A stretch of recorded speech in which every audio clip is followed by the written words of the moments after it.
దేవుని సొత్తైన ప్రశ్న. ఈ రోజున చాలా మంది అడుగుతారు, బాబు మీ నాన్నగారు ఏం చేస్తారు? ఒకవేళ ఏదో చిన్న కూలి పని చేస్తారు అనుకోండి, ఆ యవనస్తుడు మంచి మంచి ఫ్రెండ్స్ ఉంటారు, ఉన్నతమైన ఫ్రెండ్స్ ఉంటారు. ఆ ఫ్రెండ్స్ దగ్గర ఏం చెప్తాడో తెలుసా వ్యక్తి, మీ నాన్నగారు ఏం చేస్తారంటే సిగ్గుపడతాడు. ఎందుకని? అయ్యో వాళ్ళ నాన్నగారు ఏమో పెద్ద బిజినెస్ మ్యాగ్నెట్, వాళ్ళ నాన్నగారు ఏమో గవర్నమెంట్ టీచర్, వాళ్ళ నాన్నగారు ఏమో ఆస్తిపరుడు, మా నాన్నకి ఏమీ లేదు అని చాలా మంది గిల్ట్ ఫీల్ అవుతారు. కానీ ఈ రోజున ఒక శుభవార్త ఏంటో తెలుసా? నువ్వెవరో తెలుసా? ఈ రోజున దేవుని సొత్తైన ప్రజలం అంట. దేవునికి స్తోత్రం కలుగునుగాక. ఈరోజు నీ యొక్క స్థితిని బట్టి కాదు నువ్వెవరో చెప్పాల్సింది, దేవుని స్థితిని బట్టి నువ్వు చెప్పాలి. నేను నా యేసయ్య బిడ్డనని చెప్పాలి. దేవునికి స్తోత్రం కలుగునుగాక. ఈ రోజు మనం ఎవరో తెలుసా? ఎన్నుకోబడిన జనాంగము. ఈ రోజు నిన్ను ఎన్నుకున్నది నీ ఊర్లో వాళ్ళు కాదు, నిన్ను ఎన్నుకున్నది నీ బంధువులు కాదు, నిన్ను ఎన్నుకున్నది నీ స్నేహితులు కాదు, నిన్ను ఎన్నుకున్నది ఈ లోకానుసరమైన వ్యక్తులు కాదు, కానీ నిన్ను పిలిచింది, నిన్ను ఎన్నుకున్నది ఈ సృష్టిని సృజించిన దేవుడు నిన్ను ఎన్నుకున్నాడు. అందుకే నువ్వు ఎవరు అని అడిగినప్పుడు నువ్వేం చెప్పాలి తెలుసా? నేను పేదోడినండి, నేను మధ్య తరగతి కుటుంబం నుంచి వచ్చినోడినండి, రేషన్ ఇస్తేనే నాకు గడవదండి, లేకపోతే ఫ్రీగా ఏదని ఇస్తేనే నా జీవితం గడవదండి. నో నో నో, నువ్వు ఎవరో తెలుసా? దేవుని చేత ఎన్నుకోబడిన కుటుంబం నుంచి వచ్చిన వ్యక్తివి. నువ్వు గర్వంగా చెప్పుకోవాలి. నీ ఆస్తి కాదు నీకు ఐడెంటిటీ ఇచ్చేది, నీ గుర్తింపు ఇచ్చేది నీ యొక్క చేసే పనులు కాదు, నీకు గుర్తింపునిచ్చేది నీ చదువు కాదు, నీకు గుర్తింపునిచ్చేది నీ ఇంటి పేరు కాదు, నీ గుర్తింపునిచ్చేది నీ కులం పేరు కాదు, నీ గుర్తింపునిచ్చేది నీ తాత ముత్తాతల పేరు కాదు, కానీ నీకు గుర్తింపునిచ్చింది నిన్ను ఎన్నుకున్న యేసు ద్వారానే నీ గుర్తింపు ఉంది లోకంలో. హల్లెలూయా. అందుకే ఈ రోజున మనం ఎవరో తెలుసా? దేవుని ప్రజలమై ఉన్నాం. ఎవరు ఎన్నుకున్నారు మనల్ని? దేవుడు ఎన్నుకున్నాడు. ఎందుకు ఎన్నుకున్నాడు తెలుసా? చీకటిలో ఉన్న నీ బ్రతుకును ఆశ్చర్యకరమైన తన వెలుగులోకి రప్పించడానికి నేను ఎన్నుకున్నాడంట. హల్లెలూయా. నీ బ్రతుకు ఎలా ఉంది ఇప్పుడు? చెప్పాలి గట్టిగా. మన బ్రతుకులు ఎలా ఉన్నాయి? చీకటిలో ఉన్నాయి. దేవుడు నిన్ను ఎందుకు ఎన్నుకున్నాడు? ఆశ్చర్యకరమైన తన వెలుగులోకి నిన్ను నడిపించడానికి. దేవునికి స్తోత్రం కలుగునుగాక. ఈరోజు పేదవారిగా ఉన్న నీ కుటుంబం, ఏమీ లేని వసతులు లేనిగా ఉన్న నీ కుటుంబం, సరైన గృహమే లేదు నీకు ఉండడానికి, నీ బిడ్డలకి కట్టడానికి సరైన ఫీజులు కూడా లేవు, మంచి మంచి స్కూల్స్ లో కానీ మంచి మంచి కాలేజెస్ లో కానీ వారు చదువుకోవడానికి ఏ అర్హత కనీసం నీ కుటుంబానికి పెంచే యోగ్యత కూడా నీకు లేదు. అటువంటి పరిస్థితిలో ఉన్న నీ కుటుంబాన్ని నా దేవుడు ఎన్నుకున్నాడనే సత్యం గుర్తెరగాలి. హల్లెలూయా. ఆయన ఎందుకు ఎన్నుకున్నాడు? నువ్వు చీకటిలో ఉన్నావు. ఎటువంటి చీకటి? పాపం అనే చీకటి, సమస్యలనే చీకటి, ఇరుకులనే చీకటి, ఇబ్బంది అనే చీకటి, ఏది కొనుక్కోలేని పరిస్థితుల్లో ఉన్న చీకటిలో ఉన్న నిన్ను నా యేసు ఎక్కడికి నడిపించాడో తెలుసా? వెలుగులోకి నడిపించాడు. అది it's not an ordinary light. అది సాధారణమైన వెలుగు కాదు. ఏం వెలుగని రాయబడి ఉన్నది? చెప్పలేంటి? It's a wonder. అదొక ఆశ్చర్యకరం. అది దేవునికి స్తోత్రం కలుగునుగాక. విమానం మీ ఊర్లో దిగింది అనుకోండి, అది ఆశ్చర్యమా మామూలా? ఎయిర్పోర్ట్ లో దిగితే అదొక నార్మలే. అదే కోరుకొండ, ఏ ఊరండి? శ్రీరంగపట్నంలో దిగితే అదేంటి? ఓ ఎంత ఆశ్చర్యమో! విమానం దిగేసిన మన ఊర్లో, అది ఆశ్చర్యం కదా. మనకి కూడా ఆశ్చర్యం ఏంటో తెలుసా? చీకటిలో నీ బ్రతుకున్న యేసే వెలుగులోకి మార్చాడు. అది ఏ వెలుగులోకి? ఆశ్చర్యకరమైన వెలుగులోకి. అంటే నువ్వు ఆశ్చర్యకరమైన వెలుగులోకి నీకు వస్తే నీ కుటుంబంలో ఆగిపోయిన కార్యాలు నా దేవుడు ప్రారంభించడానికి సిద్ధంగా ఉన్నాడు. హల్లెలూయా. నువ్వు ఎక్కడున్నా తెలిసి ఈ రోజున చీకటిలో ఉన్నావు. ఏ చీకటి? పాపం అనే చీకటి, బంధకాలు అనే చీకటి, ఆర్థిక పరమైన స్థితిగతులు అనే చీకటి, ఏమీ లేని అనే చీకటి, పేదరికం అనే చీకటి. ఇన్ని చీకటిలు నీ జీవితంలో అలమటించినప్పుడు నా దేవుడు నిన్ను ఎందుకు పిలుచుకున్నాడో తెలుసా? ఎందుకు ఎన్నుకున్నాడో తెలుసా? ఆ చీకటిలో ఉండి నిన్ను ఆశ్చర్యకరమైన వెలుగులోకి నిన్ను నడిపించడానికి మాత్రమే. దేవునికి స్తోత్రం కలుగునుగాక. అందుకే ఈరోజు చాలా మంది చీకటి. ఎలాంటి చీకటి? చీకటి ఎలా ఉంటది? ఎలా ఉంటదమ్మా? చీకట్లో ఏదైనా చేస్తారు చాలా మంది. దొంగతనం ఎప్పుడు చేస్తారు? పగలు వెంట మధ్యాహ్నం చేస్తారా? దొంగతనం ఎప్పుడు చేస్తారు? చీకట్లు. ఎందుకంటే ఎవరికి కనబడదని. కానీ నువ్వు గుర్తెరగాల్సింది ఏంటో తెలుసా? నువ్వు చీకటిలో చేసే ప్రతి కార్యక్రమాన్ని కూడా నా దేవుడు చూస్తా ఉన్నాడు అంటే. దేవునికి స్తోత్రం కలుగునుగాక. అందుకే ఈ రోజున చీకటిలో ఉన్న ప్రతి బ్రతుకును కూడా నా దేవుడు వెలుగులోకి మార్చడానికి సిద్ధంగా ఉన్నాడు. అది ఏ వెలుగు? ఆశ్చర్యకరమైన వెలుగు, అద్భుతాలు చేసే వెలుగు, దీవించబడే వెలుగు, నీ జీవితాన్ని మార్చగలిగిన వెలుగు. ఈ వెలుగులోకి నీవు రావాలంటే నువ్వెవరో నువ్వు గుర్తెరగాల. మొట్టమొదటిగా మనం ఎవరు? నేనెవరిని? చెప్పల గడిగా నేను ఎవరిని? యేసయ్య బిడ్డని. ఎందుకు యేసయ్య బిడ్డ? ఆయన్ని ఎన్నుకున్నాడు కాబట్టి. 144 కోట్ల మందిలో ఈ ఊరిలో ఎంతమంది జనాభా నాకు తెలియదు. ఇన్ని వేల మందిలో ఇక్కడ నువ్వెందుకు కూర్చున్నావు తెలుసా? నా యేసయ్య, మన యేసయ్యని ఎన్నుకున్నాడు కాబట్టి. మరి చర్చికి రాని వాళ్ళందరినీ దేవుడు ఎన్నుకోలేదు. ఎన్నుకున్నాడు కాబట్టి నువ్వు ఇక్కడ కూర్చున్నా. ఎన్నుకున్నాడు కాబట్టి నువ్వు ప్రభువును స్తుతించగలుగుతున్నా. ఎన్నుకున్నాడు కాబట్టి నువ్వు ఆయన మనసారా ఆయన సన్నిధిలో ఆరాధించగలుగుతున్నావంటే ఆయన నిన్ను ఎన్నుకున్నాడనే సత్యాన్ని నువ్వు గుర్తెరగాలి. ఆయన నిన్ను ఎన్నుకున్నాడు. ఎన్నుకున్న వ్యక్తులు చీకట్లో ఉంటారా, వెలుగులో ఉంటారా? ఒకవేళ చీకట్లో ఉంటే ఏంటి పరిస్థితి? ఇంకా చర్చిలకు వచ్చి చీకటి కార్యక్రమాలు చేయరా, పాపం చేయరా, అబద్ధాలు ఆడరా, దేవుని సన్నిధికి లేటుగా వస్తారా, దేవుని సన్నిధిలో మనసారా ఆరాధిస్తారా? అంటే ఈ రోజున చీకటి ఏం చేస్తుందంటే వెలుగులో ఉన్న ప్రజలందరినీ కూడా మరలా చీకటిలోకి లాక్కెళ్ళడానికి ప్రయత్నం చేస్తుంది. ఈ రోజు మనం ఎవరో తెలుసా? దేవుని చేత ఎన్నుకోబడిన వ్యక్తులు. దేవునికి స్తోత్రం కలుగునుగా. హల్లెలూయా. మన సీఎం గారు ఎవరు? సీఎం ఎవరండి మనకి? మోడీయా? చంద్రబాబు నాయుడు గారు వచ్చి ఇక్కడ ఉన్న వాళ్ళు ఇద్దరు పేరుకి పిలిచారు అనుకోండి, ఆ తర్వాత నుంచి వాళ్ళు ఎలా ఉంటారు రేపు నుంచి ఊర్లో? నన్నే పేరు పెట్టి పిలిచారు. అబ్బా సన్నీ వెళ్ళరా అన్నారు అనుకోండి, రేపు నుంచి జోబిలో చేయి రాదు నాది బయటికి. అంటే కళ్ళకి కలద్దాలు బయటికి రావు. ఏంటి? సీఎం చంద్రబాబు నాయుడు గారు నన్ను కొన్ని లక్షల మంది మధ్యలో ఏం పిలిచారు? నన్ను పేరు పెట్టి ఒక సీఎం పిలిస్తేనే నీ రేంజ్ మారిపోయింది. ఈ యొక్క లోకాన్ని సృజించిన దేవుడు నీవు ఈ భూమి మీద రాకముందే పేరు పెట్టి నిన్ను పిలిచాడు ఆయన. నిన్ను ఎన్నుకున్నాడు ఆయన.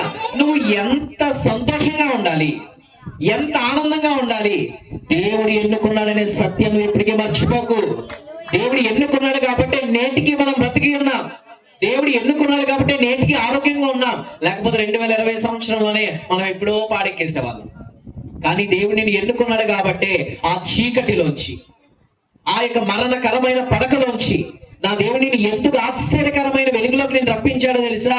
ఆయన నిన్ను ఎన్నుకున్నాడనే సత్యం గుర్తిరుగుతామని దేవునికి స్తోత్రం కలుగునుగాక. ఈరోజు చీకటి అంటే పాపం. ఈ రోజు నీ లోకం అంతా ఎలా నిండిపోయిందో తెలుసా? పాపముతో నిండిపోయింది, శాపముతో నిండిపోయింది, అపరాధ భావముతో నిండిపోయింది. ఈ అపరాధ భావము నుంచి నా దేవుడు నిన్ను ఆశ్చర్యకరమైన వెలుగులోకి నిన్ను రప్పించడానికి సిద్ధంగా ఉన్నాడు. ఈ రోజున నువ్వు సిద్ధంగా ఉన్నావా? నా దేవుడు నన్ను ఎంతగా పిలుస్తున్నాడు కదా, నన్ను ఎంతగా ఎన్నుకున్నాడు కదా. ఈ రోజున చాలా మంది అలిసిపోతే దేవుని మందిరానికి రారు. అదేంటో నాకు తెలియదు. 6 రోజులు కష్టపడతాం, 7వ రోజు ఎవరిది? అలిసిపోతే ఏం చేయాలి మనం? ప్రయాసపడి భారం మోయించిన సమస్త జనులారా నా దగ్గరికి రండి, నేను ఏమిస్తాను మీకు? ఇంటి దగ్గర ఉండి మోకాలేసి ప్రభువా ఈ దేశాన్ని దీవించాను ప్రార్థన చేస్తాం. ఆదివారం అనేసి ఏం చేస్తాం? రిమోట్ ఉంటుంది, లేకపోతే సెల్ ఉంటుంది, దాన్ని అలా మనం చూసుకుంటా ఉంటాం. మందిరానికి వచ్చేస్తే ఆదివారంలో నా ఆశీర్వాదాలను మీకు ఒక్క దినము దేవుని సన్నిధిలో ఒక్క దినము గడుపుట 1000 దినముల కంటే శ్రేష్టం. ఒక్క దినం గడుపుతావు నువ్వు ఖచ్చితంగా, అబ్బే 3 గంటలు వస్తావు అంతే. అదే ఒక్క రోజు మానేస్తే ఎన్ని రోజులు మానేసినట్టు? అందుకే ఆయన ఆశ్చర్యకరమైన వెలుగులోకి నేను ఎందుకు నడిపించాడో తెలుసా? ఆయన నిన్ను ఎన్నుకున్నాడు కాబట్టి. ఎన్నుకున్న నీవు ఎలా జీవించాలో తెలుసా? దేవునికి రుణపడిపోయి జీవించాలి. దేవునికి స్తోత్రం కలుగునుగాక. ఈ రోజు నీ లోకం అంతా ఎక్కడుందో తెలుసా? చీకటిలో ఉంది. ఎటువంటి చీకటి? పాపం అనే చీకటిలో ఉంది, బంధకాలు అనే చీకటిలో ఉన్నాయి. ఈ రోజు మనం చూస్తున్నట్లయితే చాలా మంది యవనస్తులు ఈ చీకటి కోణంలో మిగిలిపోయి వారి జీవితాలు అన్ని నాశనం చేసుకుంటున్నారు. కానీ యవన బిడ్డలందరికీ నేను చెప్పే మాట ఏంటో తెలుసా? ఈ లోకంలో ఎవ్వరు నిన్ను పట్టించుకున్నప్పుడు నా యేసయ్య నిన్ను పట్టించుకున్నాడు. అందుకే మనం నేటికి మనం బ్రతికి ఉన్నాం, నేటికి మనం జీవిస్తా ఉన్నాం. ఈ రోజు చూడండి, బయట యవనస్తులు, నేను రాత్రి ఏలూరు నుంచి వచ్చేసరికి 3 అవుతుంది. ఆ 3 గంటలే రోడ్లో ప్రయాణం చేస్తూ ఉంటే 3-4 బండ్లు ఎక్కి రేస్ చేసుకుంటా ఎక్కడ ఎవడ పడిపోతాడో తెలియదు. ప్రాణం ఎవరు ఇచ్చారు? అది తల్లిదండ్రులు ఎంత బాధపడతారు. ఈ రోజు నా చీకటిలో ఉన్న ప్రతి యవనస్తుడు కూడా దేవుడు నన్ను ఎన్నుకున్నాడనే సత్యాన్ని గుర్తిరిగి ఆయన ఆశ్చర్యకరమైన వెలుగులోకి నా ప్రభువు నడిపించును గాక. ఆమేన్. ఈ రోజున మన యొక్క పరిస్థితి ఏదైనప్పటికీ కూడా దేవుడు ఎన్నుకున్నాడనే సత్యాన్ని మర్చిపోకు. దేవుడు ఎన్నుకుంటే ఏంటండి, ప్రతి సమస్య నుండి కూడా నా దేవుడు విడుదల కలుగు చేయబోతున్నాడు. ప్రతి సమస్య కూడా నా దేవుడు పరిష్కారాన్ని చూపించబోతున్నాడు. ప్రతి జీవితాన్ని కూడా ఆయన బంధకాల నుండి నా దేవుడు విడిపించడానికి సిద్ధంగా ఉన్నాడు ఆయన. ఎందుకంటే ఆయన నిన్ను ఎన్నుకున్నాడు కాబట్టి దేవునికి స్తోత్రం కలుగునుగాక. హల్లెలూయా. ఈరోజు ఆయన ఎన్నుకలోనే ఉన్నావా? ఆయన ఎన్నుకున్నాడు, రైట్. కానీ నువ్వు దేవుడి కోసం జీవిస్తున్నావా? ప్రభు కోసం బ్రతకడానికి సిద్ధంగా ఉన్నావా? ఈ పాపం అనే లోకములో ఈరోజు అందుకే అపొస్తలుడైన పౌలు చెప్తున్నాడు, ఈ లోకాన్నంతా నేను ఎలా ఎంచుకున్నాను తెలుసా? పెంటగా ఎంచుకున్నాను. ఈ లోక మాలిన్యం అంటకుండా యవనస్తులు కాపాడబడాలి. తల్లిదండ్రులు వారికి నేర్పించాలి. దేవుని సన్నిధి అంటే వారికి ఏంటో నేర్పించాలి. ఎందుకంటే ఆశ్చర్యకరమైన తన వెలుగులోకి ఎప్పుడైతే వస్తారో వారి బిడ్డల జీవితాలు ఆశ్చర్యకరంగా నా దేవుడు మార్చబోతున్నాడు. వారి భవిష్యత్తులో నా దేవుడు ఆశ్చర్యకరంగా మార్చబోతున్నాడు. ఈ రోజు నువ్వెవరివి? దేవుని యొక్క ప్రజలవి. దేవుని చేత నువ్వు ఎన్నుకోబడిన వాడివి. నువ్వు ఎవరి కోసం జీవించాలి ఈ రోజున? దేవుని కోసం జీవిస్తే ఏమైపోతుంది? ఎన్ని సంవత్సరాలు బ్రతుకుతాం మనకు తెలియదు. అప్పట్లో 900 బ్రతికారు. తర్వాత 8కి వచ్చారు, 7కి వచ్చారు, 6కి వచ్చారు, 5కి వచ్చారు, 4, 3, 1, 100కి వచ్చేసారు. ఇప్పుడు 70 లేక 80. అది కూడా ఆయాసం తక్కువ. ఇప్పుడు 70, 80 కూడా లేవు, 50కి వచ్చేసింది. హార్ట్ అటాక్ ఎన్ని సంవత్సరాలకు వస్తుంది? ఎవరికే తెలియదు. షుగర్ అప్పుడులో ముసలోళ్ళకి వచ్చేది, వారు ఇప్పుడు పుట్టినోడికి వచ్చేస్తుంది, గర్భిణీ స్త్రీకి వచ్చేస్తుంది. ఎప్పుడు ఎవరు పోతామో తెలియదు, ఎప్పుడు చనిపోతామో తెలియదు. చనిపోక ముందే ఒక సత్యాన్ని గుర్తెరగలేంటో తెలుసా? అయ్యో, చీకటిలో నా బ్రతుకును నా దేవుడు వెలుగులోకి మార్చాడు, ఆశ్చర్యకరమైన వెలుగులోకి మార్చాడు. కాబట్టి నేను అనేకులను వెలిగించేవాడిగా మార్చబడాలని ప్రార్థన చేయాలి ఈ రోజు నుంచి. హల్లెలూయా. ఆశ్చర్యకరమైన తన వెలుగులోకి నిన్ను నడిపించాడు. చీకటి, పాపము, శాపము, బంధకాలు, అపరాధ భావాలు ఎన్నో మన జీవితాలు అలుముకుంటూ వస్తున్నప్పటికీ కూడా దేవుడు నిన్ను ప్రతి క్షణము కూడా ఆయన నిన్ను హెచ్చరిస్తానే ఉన్నాడు, బలపరుస్తానే ఉన్నాడు. ఎందుకు? నిన్ను ఎన్నుకున్నాడు కాబట్టి. ఎలా విడిచిపెడతాడండి మన దేవుడు? నువ్వు అనుకుంటావు, అయ్యో కష్టాల్లో ఉన్నాను ప్రభువా, ఇబ్బందుల్లో ఉన్నాను ప్రభువా, సమస్యల్లో ఉన్నాను ప్రభువా, చాలా వేదనలో ఉన్నాను, ఎప్పుడు చూసినా అనారోగ్యమే నా జీవితానికి, ఎప్పుడు చూసినా కుటుంబ సమస్యలే నా జీవితానికి, ఎప్పుడు చూసినా భర్త తాగేసి వచ్చి కొడేస్తూనే ఉంటాడు, పిల్లలేమో నా మాట వింటలేదు, ఏంటి నా బ్రతుకు, ఏంటి నా జీవితం, ఏంటి నా కుటుంబము అనే ఒక వేదనతో ఈ రోజున ఇక్కడ కూర్చున్నావేమో.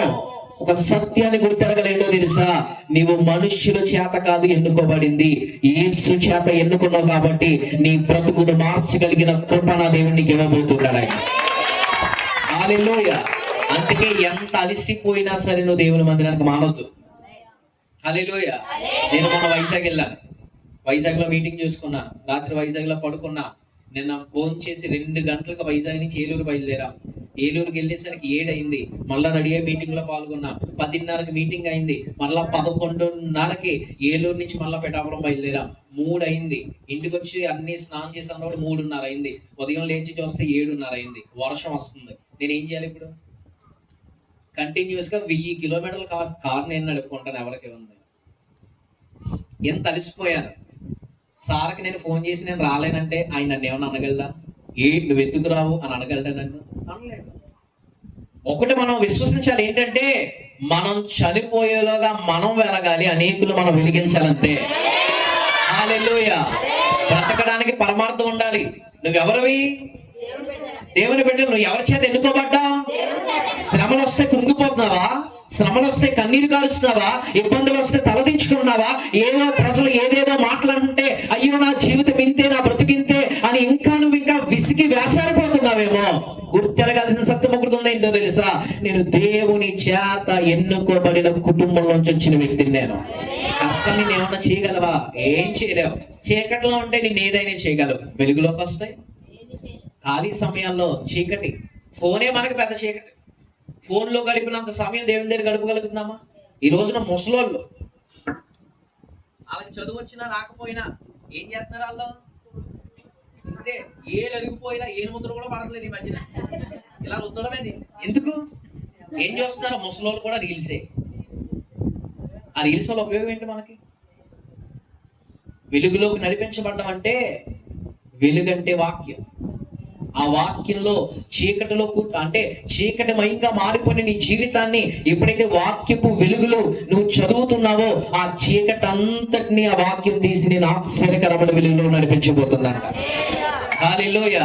ఫోన్లు పట్టుకొని ఉంటున్నారు, ఇంకా టీవీల ముందు కూర్చుంటున్నారు. ఇంకా ఎందుకు దేవుని మందిరానికి రావడం? నువ్వు సోమవారం అయితే నాటకాలు చూస్తారు. అంటే ఏంటి? సీరియల్. ఎంతమంది చూస్తున్నారో చెయ్యొద్దు, దేవుడు చూస్తున్నారు. మానేసుకోండి. ఎందుకు అవన్నీ? నేను పరలోక రాజ్యానికి తీసుకెళ్తాను, కూర్చొని చూడండి, నేనే టీవీ కొనేస్తాను, మీకు పెద్దది. పరలోక రాజ్యం తీసుకెళ్తాయా? ఒకడు అన్నాడంట, ఏరా బాబు నువ్వు సినిమాలు చూస్తున్నా అంటే, సినిమాలు మంచివి కదంటే, లేదండి మంచి అంతా తీసుకొని చెడు అంతా వదిలేస్తున్నాను అన్నాడంట. ఇది సినిమాలో మంచి ఉంటుందా చెడు ఉంటుందా? అంటే కొట్టేసుకోవడం మంచా, చంపేసుకోవడం మంచా? ఈ రోజున చంపేసుకోవడం చాలా సులువు అయిపోయిందండి. ఎంత ఈజీ అయిపోయింది తెలుసా?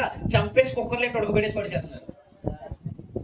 ఒకప్పుడు ప్రాణం తీయాలంటే భయం, ఇప్పుడు బ్లూ టబ్బులు కనపడుతున్నాయి. ఒక మనిషి భర్త చీర కొనలేదని మొక్కలు నరికేసి టైల్స్ కింద పడేయింద. అంటే ఈ రోజున ఎలాంటి చీకటి కార్యక్రమాలు జరుగుతున్నాయి ఈ లోకంలో? అంటే పాపం ఎలా విస్తరించబడిపోతుంది ఈ లోకంలో? అందుకే వాక్యపు వెలుగులను పెరగాలన్న ప్రభు ఆశపడుతున్నాడు. ఎన్నుకోబడిన ప్రియ జనాంగమా, దేవుని యొక్క సన్నిధిలోను నిలవాలి. దేవుని సన్నిధిలో వాక్యపు శక్తుల్లోనూ ఎదగాలి. వాక్యపు వెలుగుల్లోనూ విస్తరించబడాలి. విస్తరించబడిన నీవు నీ అంతటా కూర్చోకూడదు. అనేక మంది దగ్గరికి వెళ్ళి నా ప్రభు చేసిన కార్యాలన్నీ నువ్వు తెలియచేయాలని మీరు వాళ్ళ స్తోత్రం చెప్పండి. హల్లెలూయా. ఈరోజు చాలా మంది చీకట్లో నుండిపోతున్నారు. చీకటి నిన్ను నరకంలో పడేస్తుంది. చీకటి నీ జీవితంలో అద్భుతాలు జరిగించబడు. చీకటితో ఉంటే నీ జీవితంలో ఆశ్చర్యకార్యాలు జరిపించబడు. ఇల్లు లేక, కట్టుకోలేక, స్థలాలు లేక, బిడ్డలకు వివాహాలు లేక, వారి భవిష్యత్తులు ఏదేదో ఉండిపోతున్నాయంటే ఇంకా ఒకవేళ నువ్వు చీకటి నిన్ను ఆవరించుందేమో. ఈ ఉదయకాలపై వాక్యం వింటున్న నీవు గుర్తెరగాల్సిందేంటో తెలుసా? అయ్యో, దేవుని చేత ఎన్నుకోబడిన నేను చీకటిలో నేను ఎంత మాత్రమే ఉండను, ఆశ్చర్యకరమైన వెలుగులోకి వచ్చేస్తాను. వెలుగులోకి వచ్చినప్పుడు నీ జీవితాన్ని నా ప్రభు ఈ ప్రాంతంలో ఉన్న వారి కంటే హెచ్చైన స్థితిలో నా దేవుని నిలబడుతున్నాడు. ఎందుకో తెలుసా? నువ్వు సాధారణమైన దేవుణ్ణి నువ్వు పూజించడం లేదు. ఆశ్చర్యకరుడు కాబట్టి ఆశ్చర్యకరమైన వెలుగులోకి నా దేవుడిని నడిపించడానికి సిద్ధంగా ఉన్నాడు. ఈరోజు నువ్వు సిద్ధంగా ఉన్నావా? అయ్యా నేను నడవడానికి సిద్ధంగా ఉన్నాను. వాక్యం చదవాలి, ప్రార్థన ఎక్కువ చేయాలి, దేవుని సన్నిధిలో నువ్వు గడపాలి. ఫోన్లోనే కాదు ఎక్కువ. ఒక యవనస్తురాలు పొద్దున్న 5 గంటలకి, సాయంత్రం 5 గంటలకు మేడెక్కేస్తుందంట. ఏం చేస్తుంది? మేడెక్కేస్తుంది. 8:30కి తిరిగి వస్తుందంట ఇంటికి. ఏంటి అని వాళ్ళ అమ్మగారు చూస్తే ఒక వైర్ చెవులెట్టుకొని, ఏంటి ఇప్పుడు ఇయర్ బడ్స్ వచ్చేసినాయి వైర్లెస్. ఈ అమ్మాయి ఇయర్ ఫోన్స్ అట్టుకుని పిచ్చి పిచ్చి కేకలేస్తుందంటే ఇలా మేడ మీద అటు ఇటు అటు ఇటు. మరి ఎవరితో మాట్లాడుతుందో మనకు తెలియదు అనుకోండి. ఎవరితో మాట్లాడుతుంది? పైకెక్కి వాళ్ళ డాడీతో మాట్లాడుతుందా? అది లెక్క. ఎవరితో మాట్లాడుతుంది? బాయ్ ఫ్రెండ్ తో మాట్లాడుతుందంట. అమ్మగారు బాగా చెప్పారు. వెళ్తుందంట, పెట్టుకోవడానికి వస్తుందంట, మళ్ళీ వెనక్కి వచ్చేస్తుందంట. వెళ్ళడం రావడం. అంటే ఆ అమ్మాయిని ఎవరు ఆపుతున్నారు? పెట్టుకోవడం ఆపుతుంది. ఒక రోజు పాస్టర్ గారికి ఫోన్ చేసి, అయ్యా మా అమ్మాయి చెవులు వైరెట్టుకుని పిచ్చిదానిలాగా ఏళ్ళు చేతులు ఊపేసుకుంటా, ఏమవుతుందో తెలియట్లేదు, గోలెట్టేస్తుంది, పిచ్చిదానిలా ఎగిరేస్తుంది, ఏం చేస్తే బాగుపడుతుంది అని అడిగితే ఆ పాస్టర్ గారు సలహా ఇచ్చారండి. ఏంటో తెలుసా? ఏ అమ్మ ఏమైందంటే, వెళ్తుందండి వస్తుంది, వెళ్తుంది వస్తుంది, పెట్టుకోవడం వస్తుంది, మళ్ళీ వెనక్కి వచ్చేస్తుందంటే పెట్టుకోవడం తీసే దరిద్రులు పోద్ది అన్నాడు. ఎందుకని?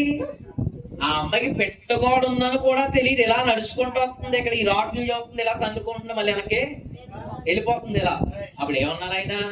పెట్టుకోవడం తీసామ్మా, కప్పలా పైలిచి కింద పడిపోద్ది, దరిద్రం వదిలిపోద్ది. అంటే టైం అంతా ఎక్కడ వేస్ట్ అయిపోతుంది?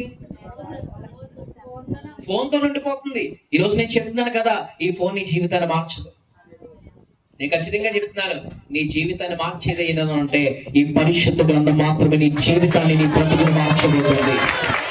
ఈరోజు మరి వెలుగు సంబంధమైన కార్యక్రమాలను జరిగించాలంటే ఏం చదవాలి? నువ్వు బైబిల్ చదవాలి. బైబిల్ చదివితే దేవుడి జ్ఞానాన్ని ఇస్తాడు.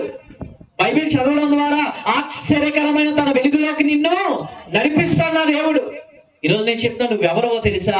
దేవుని చేత ఎన్నుకోబడిన వాడు కాబట్టి సమస్యలు వచ్చినా తిరుగులేదు నీకు. ఎందుకంటే ఎన్నుకోబడిన నిన్ను నా ప్రభు దీవించబోతున్నాడు. ఎన్నుకోబడిన నీ కన్నిటి నా ప్రభు నాట్యంగా మార్చబోతున్నాడు. ఎన్నుకోబడిన నీ కుటుంబాన్ని ఎటువంటి సమస్యలు వచ్చినా నో డౌట్ అడ్లేం లేవు. ఎందుకంటే నా దేవుడు ఎన్నుకున్నాడు కాబట్టి నీ జీవితాన్ని నువ్వెందుకు? దేవుడే నీ భవిష్యత్ కాలాన్ని, నీ స్థితిని మార్చడానికి సిద్ధంగా ఉన్నాడు ఆయన. హల్లెలూయా. ఈరోజు చాలా మంది యవనస్తులు అని చెప్పి మమ్మల్ని చంపేస్తున్నారు మీరు అనుకోండి. ఎందుకంటే ఈ దేశానికి వెన్నెముక్కలు ఎవరు? కుటుంబానికి గుండెకాయలు ఎవరు? ఆ యవనస్తులు కుదురు లేకపోతే ఇంట్లో బాగుంటారా? చాలా మంది తల్లులు పాస్టర్ గారి దగ్గరికి వచ్చి, అయ్యా మా ఇంట్లో ప్రార్థన చేయండి, ఆడు ఏం చేస్తున్నాడో తెలియట్లేదు, ఆ అమ్మాయి ఏం చేస్తుందో తెలియట్లేదు, ఆ నానేమో రెక్కలు డొక్కలు చేసుకుని పొద్దున్న నుంచి సాయంత్రం వరకు కష్టపడి వచ్చిన 1000-1500 దాచుకుని నెల అయ్యేసరికి ఫీజులు కడుతున్నారు, వీళ్ళనేమో సరిగ్గా చదవట్లేదు, ఫ్రెండ్షిప్లను మునిగిపోయారు, ప్రేమలని మునిగిపోయారు, ఏంటి పరిస్థితి ఏంటి అని చాలా మంది స్త్రీలు రాత్రి అందరూ పడుకుంటారు, కానీ వీరు మాత్రం అలాగ ఏడుస్తానే నా దేవుని సన్నిధిలో మొరపెడుతూ ఉంటారు. ఈ రోజున అటువంటి బాధపడుతున్న ప్రియ తల్లిదండ్రులందరికీ ఒక శుభవార్త ఏంటో తెలుసా? నువ్వు దేవుని చేత ఎన్నుకోబడ్డావు. ఎవ్వరు విడిచిపెట్టినా నా ప్రభు నిన్ను విడిచిపెట్టడు. ఈ రోజు ఎవ్వరు కాదన్నా నా దేవుడు కాదు అని అండు. ఎందుకంటే ఆయన దాటిపోయే దేవుడు కాదు. నీ కుటుంబం దగ్గర నిలుస్తాడు. ఆశ్చర్యకరమైన వెలుగులోకి ఆయన నిన్ను నడిపించేంత వరకు నీ కుటుంబంతోనే నా దేవుడు కావలిగా ఉండబోతున్న దేవుడు ఆయన. అందుకే ఈరోజు నువ్వెవరవో తెలుసా? దేవుని చేత ఎన్నుకోబడిన కుటుంబంలోంచి వచ్చావు. సో భయం లేదు నీకు. ఎప్పుడు భయం ఉండదో తెలుసా? ఆశ్చర్యకరమైన వెలుగులోకి నువ్వు రావాలి. ఆ వెలుగులోకి రావాలంటే వాక్యం వినాలి, వాక్యం చదవాలి, ప్రార్థన చేయాలి. పాపపు స్థితిలో ఉన్న నీ జీవితాన్ని నా దేవుడి దగ్గర క్షమించమని అడిగి నీ పాప జీవితాన్ని విడిచిపెట్టాలి. పాప జీవితాన్ని విడిచిపెట్టకుండా నువ్వు మందిరంలో కొనసాగబడితే నీ జీవితం మార్పు ఉండదు. ఒకవేళ పాస్టర్ గారు ఒకవేళ నువ్వు కోపడతావని చెప్పకపోవచ్చు. నీకు నువ్వే తెలుసుకోవాలి, అయ్యో నేను దేవుని చేత ఎన్నుకోబడ్డాను కదా, దేవుడు నన్ను పిలుచుకున్నాడు కదా, ఇంకనూ నేను ఈ లోకంలో జరుగుతున్న క్రియలన్నీ నేను చేస్తే నాకంటే పేరు ముందుగా నా దేవుడికి వచ్చేస్తుందేమో. నేను ఈ రోజు నుంచి నా దేవుడి కోసం నేను బ్రతకాలి, నా ప్రభు కొరకు నేను బ్రతకాలి, నా జీవితాన్ని నా దేవుడికి సమర్పించుకోవాలి.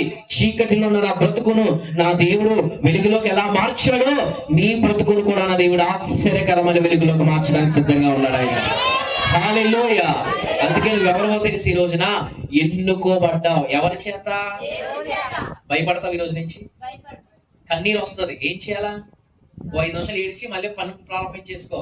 ఎందుకంటే నీ ప్రతి కన్నిటిని కవిలలో దాచి ఉంచిన దేవుడు ఈ రోజు ఏడుస్తావేమో, రేపు సంతోష వస్త్రం చేత నీ కుటుంబాన్ని దీవిస్తాడు నా దేవుడు. ఆనందపు వస్త్రాలు చేత నీ కుటుంబాన్ని దేవుడు దీవిస్తాడు. ఎప్పుడు కన్నీరు అనుకున్నావేమో, నో నో నో, కన్నీరు కొద్ది కాలమే ఉంటదంట, ఆనందం కలకాలం నా దేవుడు నీ కుటుంబానికి ఇవ్వబోతున్నాడు. హల్లెలూయా. అందుకే ఎన్నుకోబడిన నీవు కష్టాలు వస్తాయి, బాధలు వస్తాయి, శ్రమలు వస్తాయి, టెంప్టేషన్స్ వస్తాయి, శోధనలు వస్తాయి, అన్నిటిని నువ్వు ఎదుర్కోవాలి. ఆశ్చర్యకరమైన వెలుగులోకి నడిపించబడిన యోసేపు జీవితంలో శోధన వచ్చిందా రాలేదా? ఏం చేశాడు? అన్నదమ్ములు అందరూ గోతులో దోశాడు, ధైర్యంగా నిలబడ్డాడు లేదా? ఫరో భార్య వచ్చి ఐ లవ్ యూ చెప్పింది, ఏం చేశాడు? ఐ లవ్ యూ టు అని చెప్పాడా? ఏం చెప్పాడు? పారిపోయాడు. అంటే అన్ని ఆస్థానాలలో రాని కంటే ఫరో భార్య చాలా అందగత్తే. అంతకంటే అందగాడు ఎవరో తెలుసా? యోసేపు.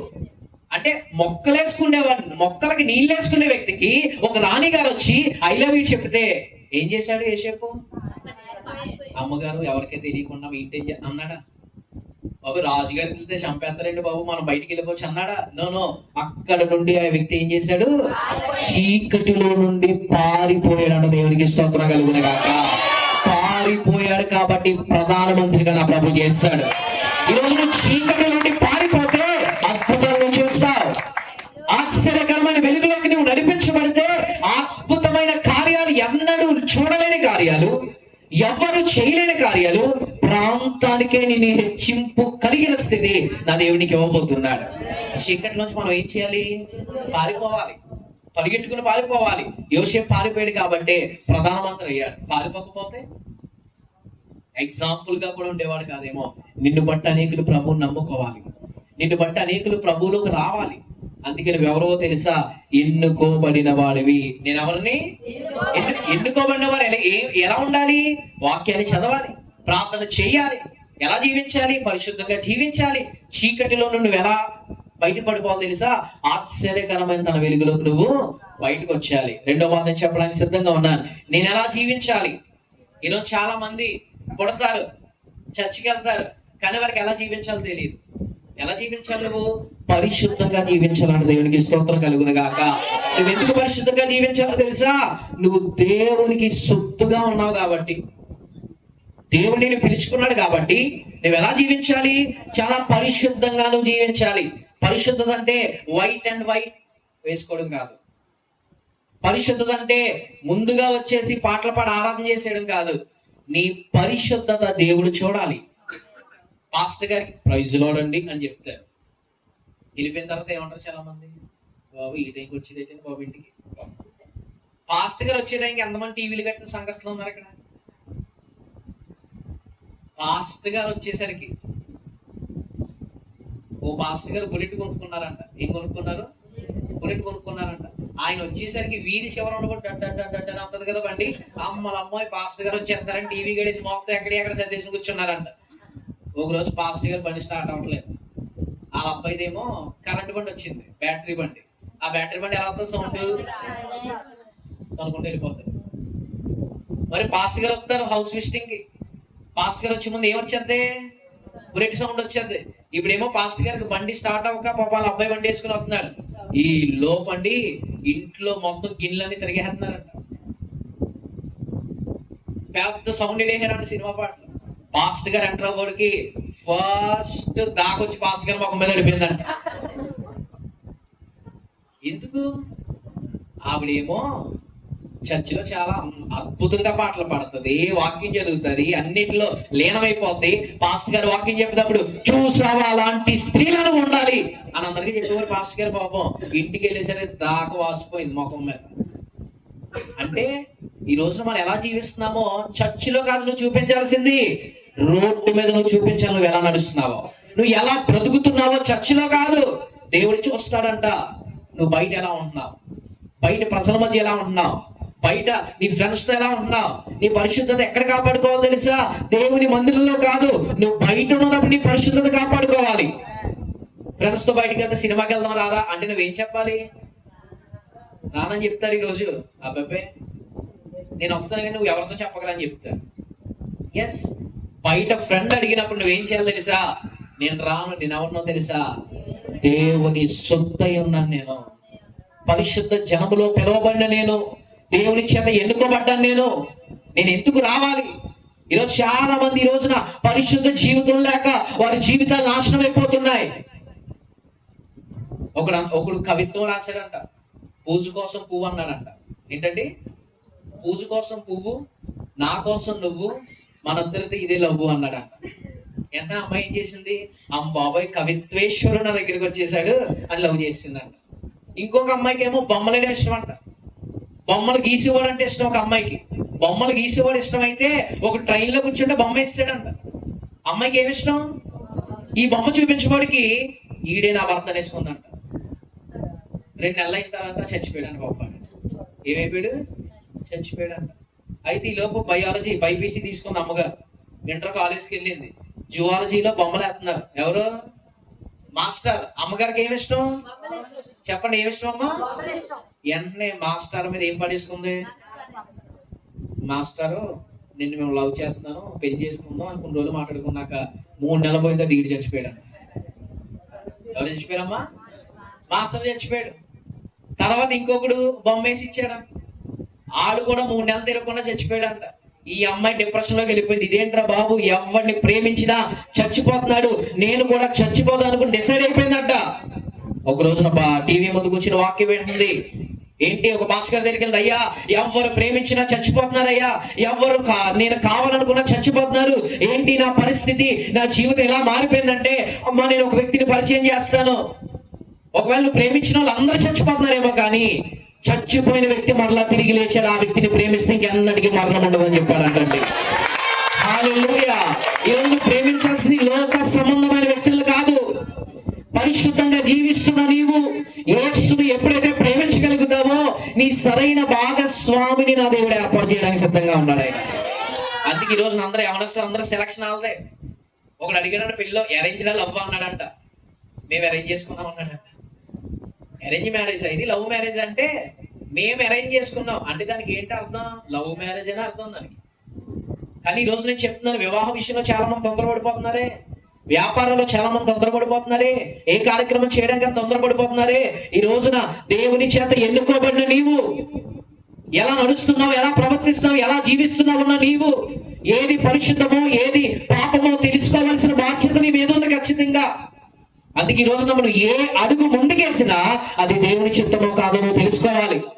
ఏది దేవుని చిత్తమో కాదు నువ్వు గుర్తెరగాలి. ఎందుకంటే పరిశుద్ధమైన జీవితం జీవిస్తున్న నీవు ఎప్పుడు నీ జీవితం ఎలా ఉంటుందో నీకు తెలియని పరిస్థితుల్లో ఉన్న నీవు ఖచ్చితంగా గుర్తెరగాల్సిన విషయం ఏంటో తెలుసా? నేను అలా జీవిస్తున్నాను, నేను ఎలా ప్రవర్తిస్తున్నాను. చర్చిలో పాట పాడితే సరిపోదమ్మా, వాక్యం చదివితే సరిపోదు, ప్రార్థన చేస్తే సరిపోదు, పాస్టర్ గారు కానుకలు ఇస్తే సరిపోదు, దశమ భాగాలు ఇస్తే సరిపోదు. నీ జీవితం ఎలా ఉందో సరి చేసుకోవాలి. పాస్టర్ గారు మంచోళ్ళు అంటే సరిపోదు, ఊళ్ళో అందరూ కూడా నేను మంచోళ్ళు అనాలి. అందరి దృష్టి మన మీద ఉంటది. ఒకవేళ నువ్వు అనుకుంటున్నావు ఏంటో తెలుసా, నన్ను ఎవరు గమనించరేమో అనుకుంటున్నావు, నన్ను ఎవరు చూడరేమో అనుకుంటున్నావు. నువ్వు నడిచే నడక నా దేవుడు చూడబోతున్నాడు. నువ్వు పడుకుంటే ఎలా పడుకున్నావు దేవుడు చూడబోతున్నాడు. ఎక్కడికి వెళ్తావు ఆయన చూస్తున్నాడు. నువ్వు పడుకుంటున్నా, నువ్వు లేచుట, నువ్వు నడుచుట, నువ్వు ఏ ప్రవర్తించినా సరే నా దేవుడు అన్నిటినీ కూడా చూసే దేవుడిగా ఉన్నాడు ఆయన. ఎలా జీవిస్తున్నావు ఈ రోజున నువ్వెవరివి? దేవుని చేత ఎన్నుకోబడిన నీవు ఎలా జీవిస్తున్నావు? ఎలా జీవించాలో తెలుసా? పరిశుద్ధంగా నువ్వు జీవించాలి. దేవునికి స్తోత్రం కలుగును గాక. ఆ యొక్క మాటలు మనం చదువుకున్నాం కదా.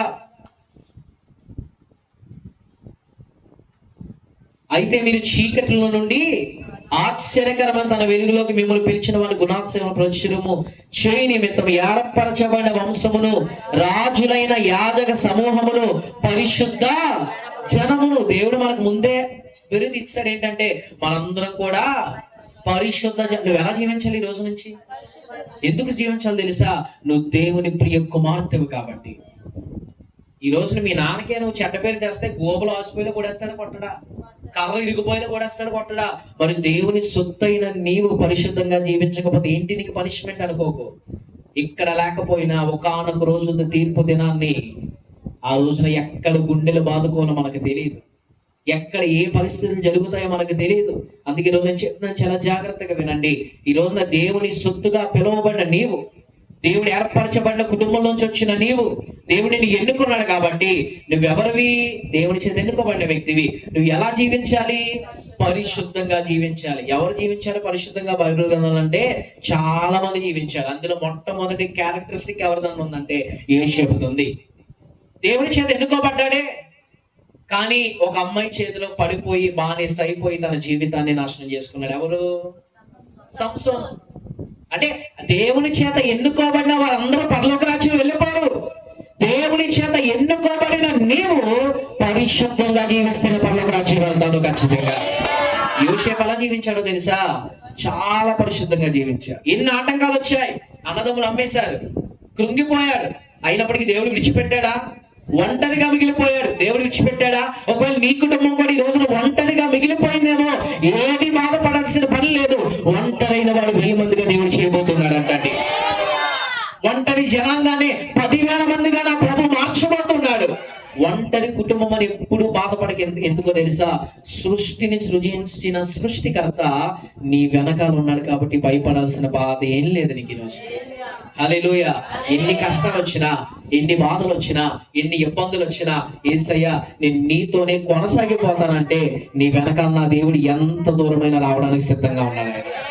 కన్నీరే అనుకుంటున్నావేమో నీ జీవితం, వేదన అనుకుంటున్నావేమో నీ జీవితం, ఎవరో మార్చలేరు అనుకుంటున్నావేమో నీ జీవితం. బంధువులందరూ విడిచిపెట్టేశారా? స్నేహితులందరూ ద్రోహం చేశారా? బంధువులే మాట్లాడిన పరిస్థితిలో నీవు ఉన్నావా? ఎవరు పట్టించుకోలేని పరిస్థితులు ఉన్నావా? నువ్వు ఎందుకు పనికిరావరా అన్నారా? ఉద్యోగానికి కూడా పనికిరావన్నారా? చదువుకు కూడా పనికిరావన్నారా? నువ్వు దేనికి పనికిరావన్నారేమో. ఈ రోజు ఒక మాట చెప్పడానికి నేను ఇష్టపడుతున్నాను. ఏంటో తెలుసా? యోసేపును కూడా పనికిరాని వాడు కానీ గోతులో పడిసేశారు. కానీ పడిపోయిన యోసేపు గోతులోనే లేడండి, రాజ్యాన్ని పరిపాలించే నాయకుడుగా నా దేవుడు మార్చేశాడు. పడిపోయిన స్థితిలో ఉన్నావా? బాధపడాల్సిన పని లేదు. పడిపోయిన వారందరినీ ఉద్ధరించడానికి నా యేసయ్య లోకానికి వచ్చాడు. గుండెలు పిండుకుని బాధతో ఉన్నావేమో రోజున, అదే వాక్యం సెలవిస్తుంది. గుండె చెదిరిన వారిని ఆయన ఏం చేస్తాడో తెలుసా? బాగు చేస్తాడు. ఈ రోజున కిడ్నీ సరిగ్గా లేదనుకోండి, ఎక్కడికి వెళ్తాం? హాస్పిటల్కి వెళ్తాం, డాక్టర్ గారు ఏమంటారు, 2-3 రాళ్ళు ఉన్నాయమ్మా తీసేయాలా, లేకపోతే నువ్వే ఏదో ఒకలాగా నీళ్ళు తాగితే పోతాయంట. ప్రతి దానికి కూడా ట్రీట్మెంట్ ఉంది. కళ్ళు బాగోపోతే ఆప్టమాలజిస్ట్ దగ్గరికి వెళ్తాం, ఈ గుండె బాగోపోతే కార్డియాలజిస్ట్ దగ్గరికి వెళ్తాం, ముక్కు నోరు ఈ పని చేయకపోతే ఈఎన్టీ దగ్గరికి వెళ్తాం, చెవులు వినపడితే ఆ డాక్టర్ దగ్గరికి వెళ్తాం, కాళ్ళు పని చేయకపోతే కాళ్ళు డాక్టర్ దగ్గరికి వెళ్తాం. కానీ నీ మనసు గాయపరచబడితే నువ్వు ఎక్కడికి వెళ్తాం? నిజం చెప్పండి, ఎక్కడికి వెళ్తావు తెలుసా? నీ రూమ్లోకి, ఆ బాత్రూంలోకో, ఎవరు లేని చోటకో వెళ్ళి గుండెలు పగిలిపోయే ఏడ్చిన సందర్భాలు నీ జీవితంలో లేవా? డాక్టర్ దగ్గరికి వెళ్ళు, అయ్యా మనసేం బాగోలేదయ్యా అంటే, మనసేం బాగోలేదా, దానికి టాబ్లెట్ లేవమ్మా. గుండె బాగోపోతే యాంజియోగ్రామ్ చేస్తారేమో, ఒక స్టంట్ వేస్తారేమో. ఒకవేళ నీ యొక్క పైప్స్ క్లోజ్ అయిపోతే స్టంట్ ఒక చిన్న ఇనముక్క లాంటిది లోపల పెట్టి ఆ యొక్క మూయబడిన పైప్ ని ఇలా సాగదీసి బ్లడ్ సర్క్యులేషన్ వెళ్తుంది. కానీ మనస్సు గాయమైపోతే ఎవరు మార్చగలరు? భక్తులకు పాట పాడాడు, నేను పైన గాయమైతే మార్చి వేసుకుందును గాని గుండెలోన గాయమైతే ఎలా మార్పను. నేను పైన గాయమైతే మార్చి వేసుకుందును గాని గుండెలోన గాయమైతే ఎలా మార్పను. మరణం ఆభరణం అయినట్టే ఆ స్థితిలో కన్నీరే గడియారని పరిస్థితిలో నీవే నన్ను కాచినది, నీవే నన్ను పోచినది, అంతా యేసయ్య చల్లని నీ దయలో. హల్లెలూయా. ఈరోజు నువ్వు గాయమైపోతే ఎవరన్నా మార్చగలరేమో, నీ గుండె గాయమైతే ఎవ్వరు బాగు చేయలేని పరిస్థితి. అందుకే గుండె చెదరిన వారిని ఆయన బాగు చేసి దేవుడు ఉన్నాడు. దేవునికి స్తోత్రం కలుగును గాక. నువ్వు నిజంగా దేవుని చేత ఎన్నుకోబడిన కుటుంబం అయితే, నువ్వు నిజంగా దేవుని కోసం జీవిస్తున్నావైతే పరిశుద్ధమైన జీవితాన్ని నువ్వు జీవించి రోజు నుంచి. ఈ లోకంలో ఉన్నవన్నీ శాశ్వతం కాదమ్మా. ఈ లోకంలో ప్రేమలు, ఈ లోకంలో పరిచయాలు, ఈ లోకంలో ఉన్న ఆప్యాయతలు, ఈ లోకంలో ఉన్న అనురాగాలు, ఇదేది శాశ్వతం కాదు. అన్నీ ఉన్నదప్పుడు నీ దగ్గరికి అందరూ వస్తారేమో, కానీ అన్ని ఏమీ లేని పరిస్థితుల్లో నీ దగ్గరికి ఒక్కరు కూడా నిలవరు.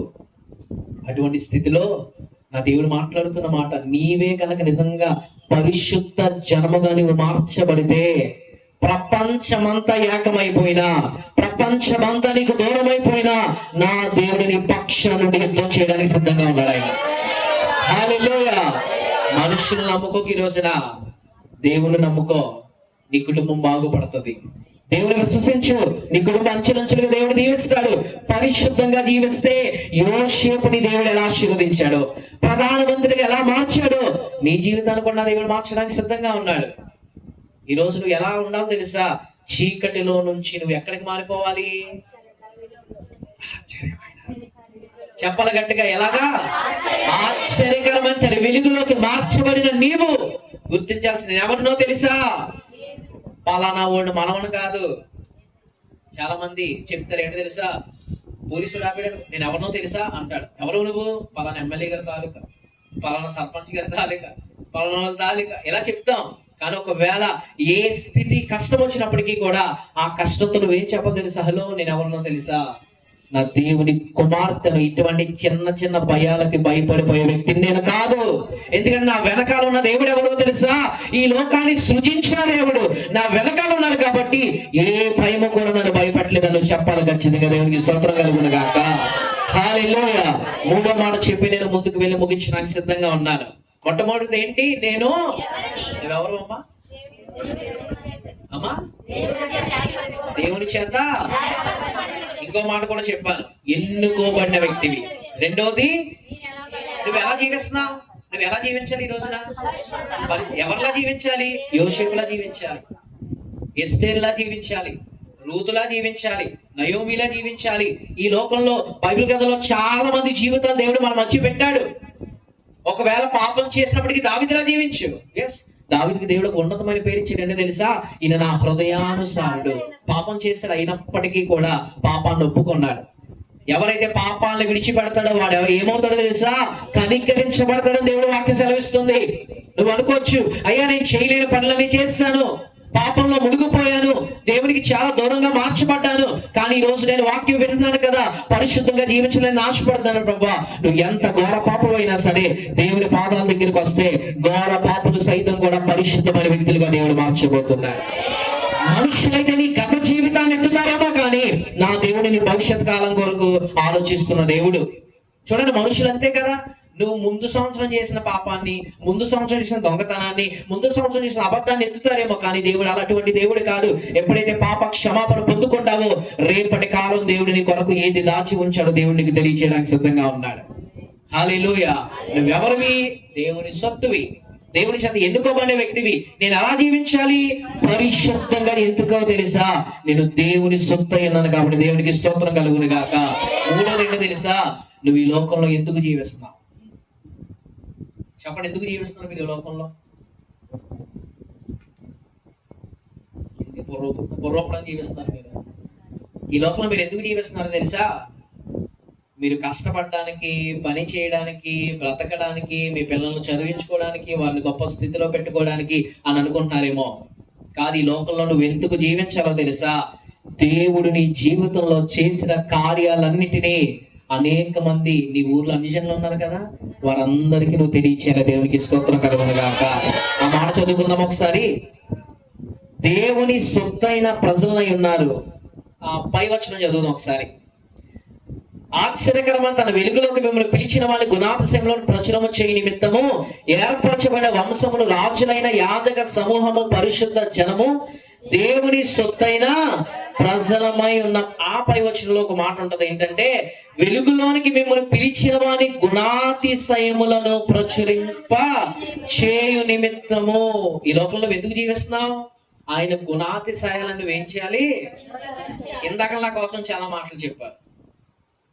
అవన్నీ నా కోసం కాదు, అవన్నీ ఎవరి కోసం? నా దేవుని మహిమ కోసం.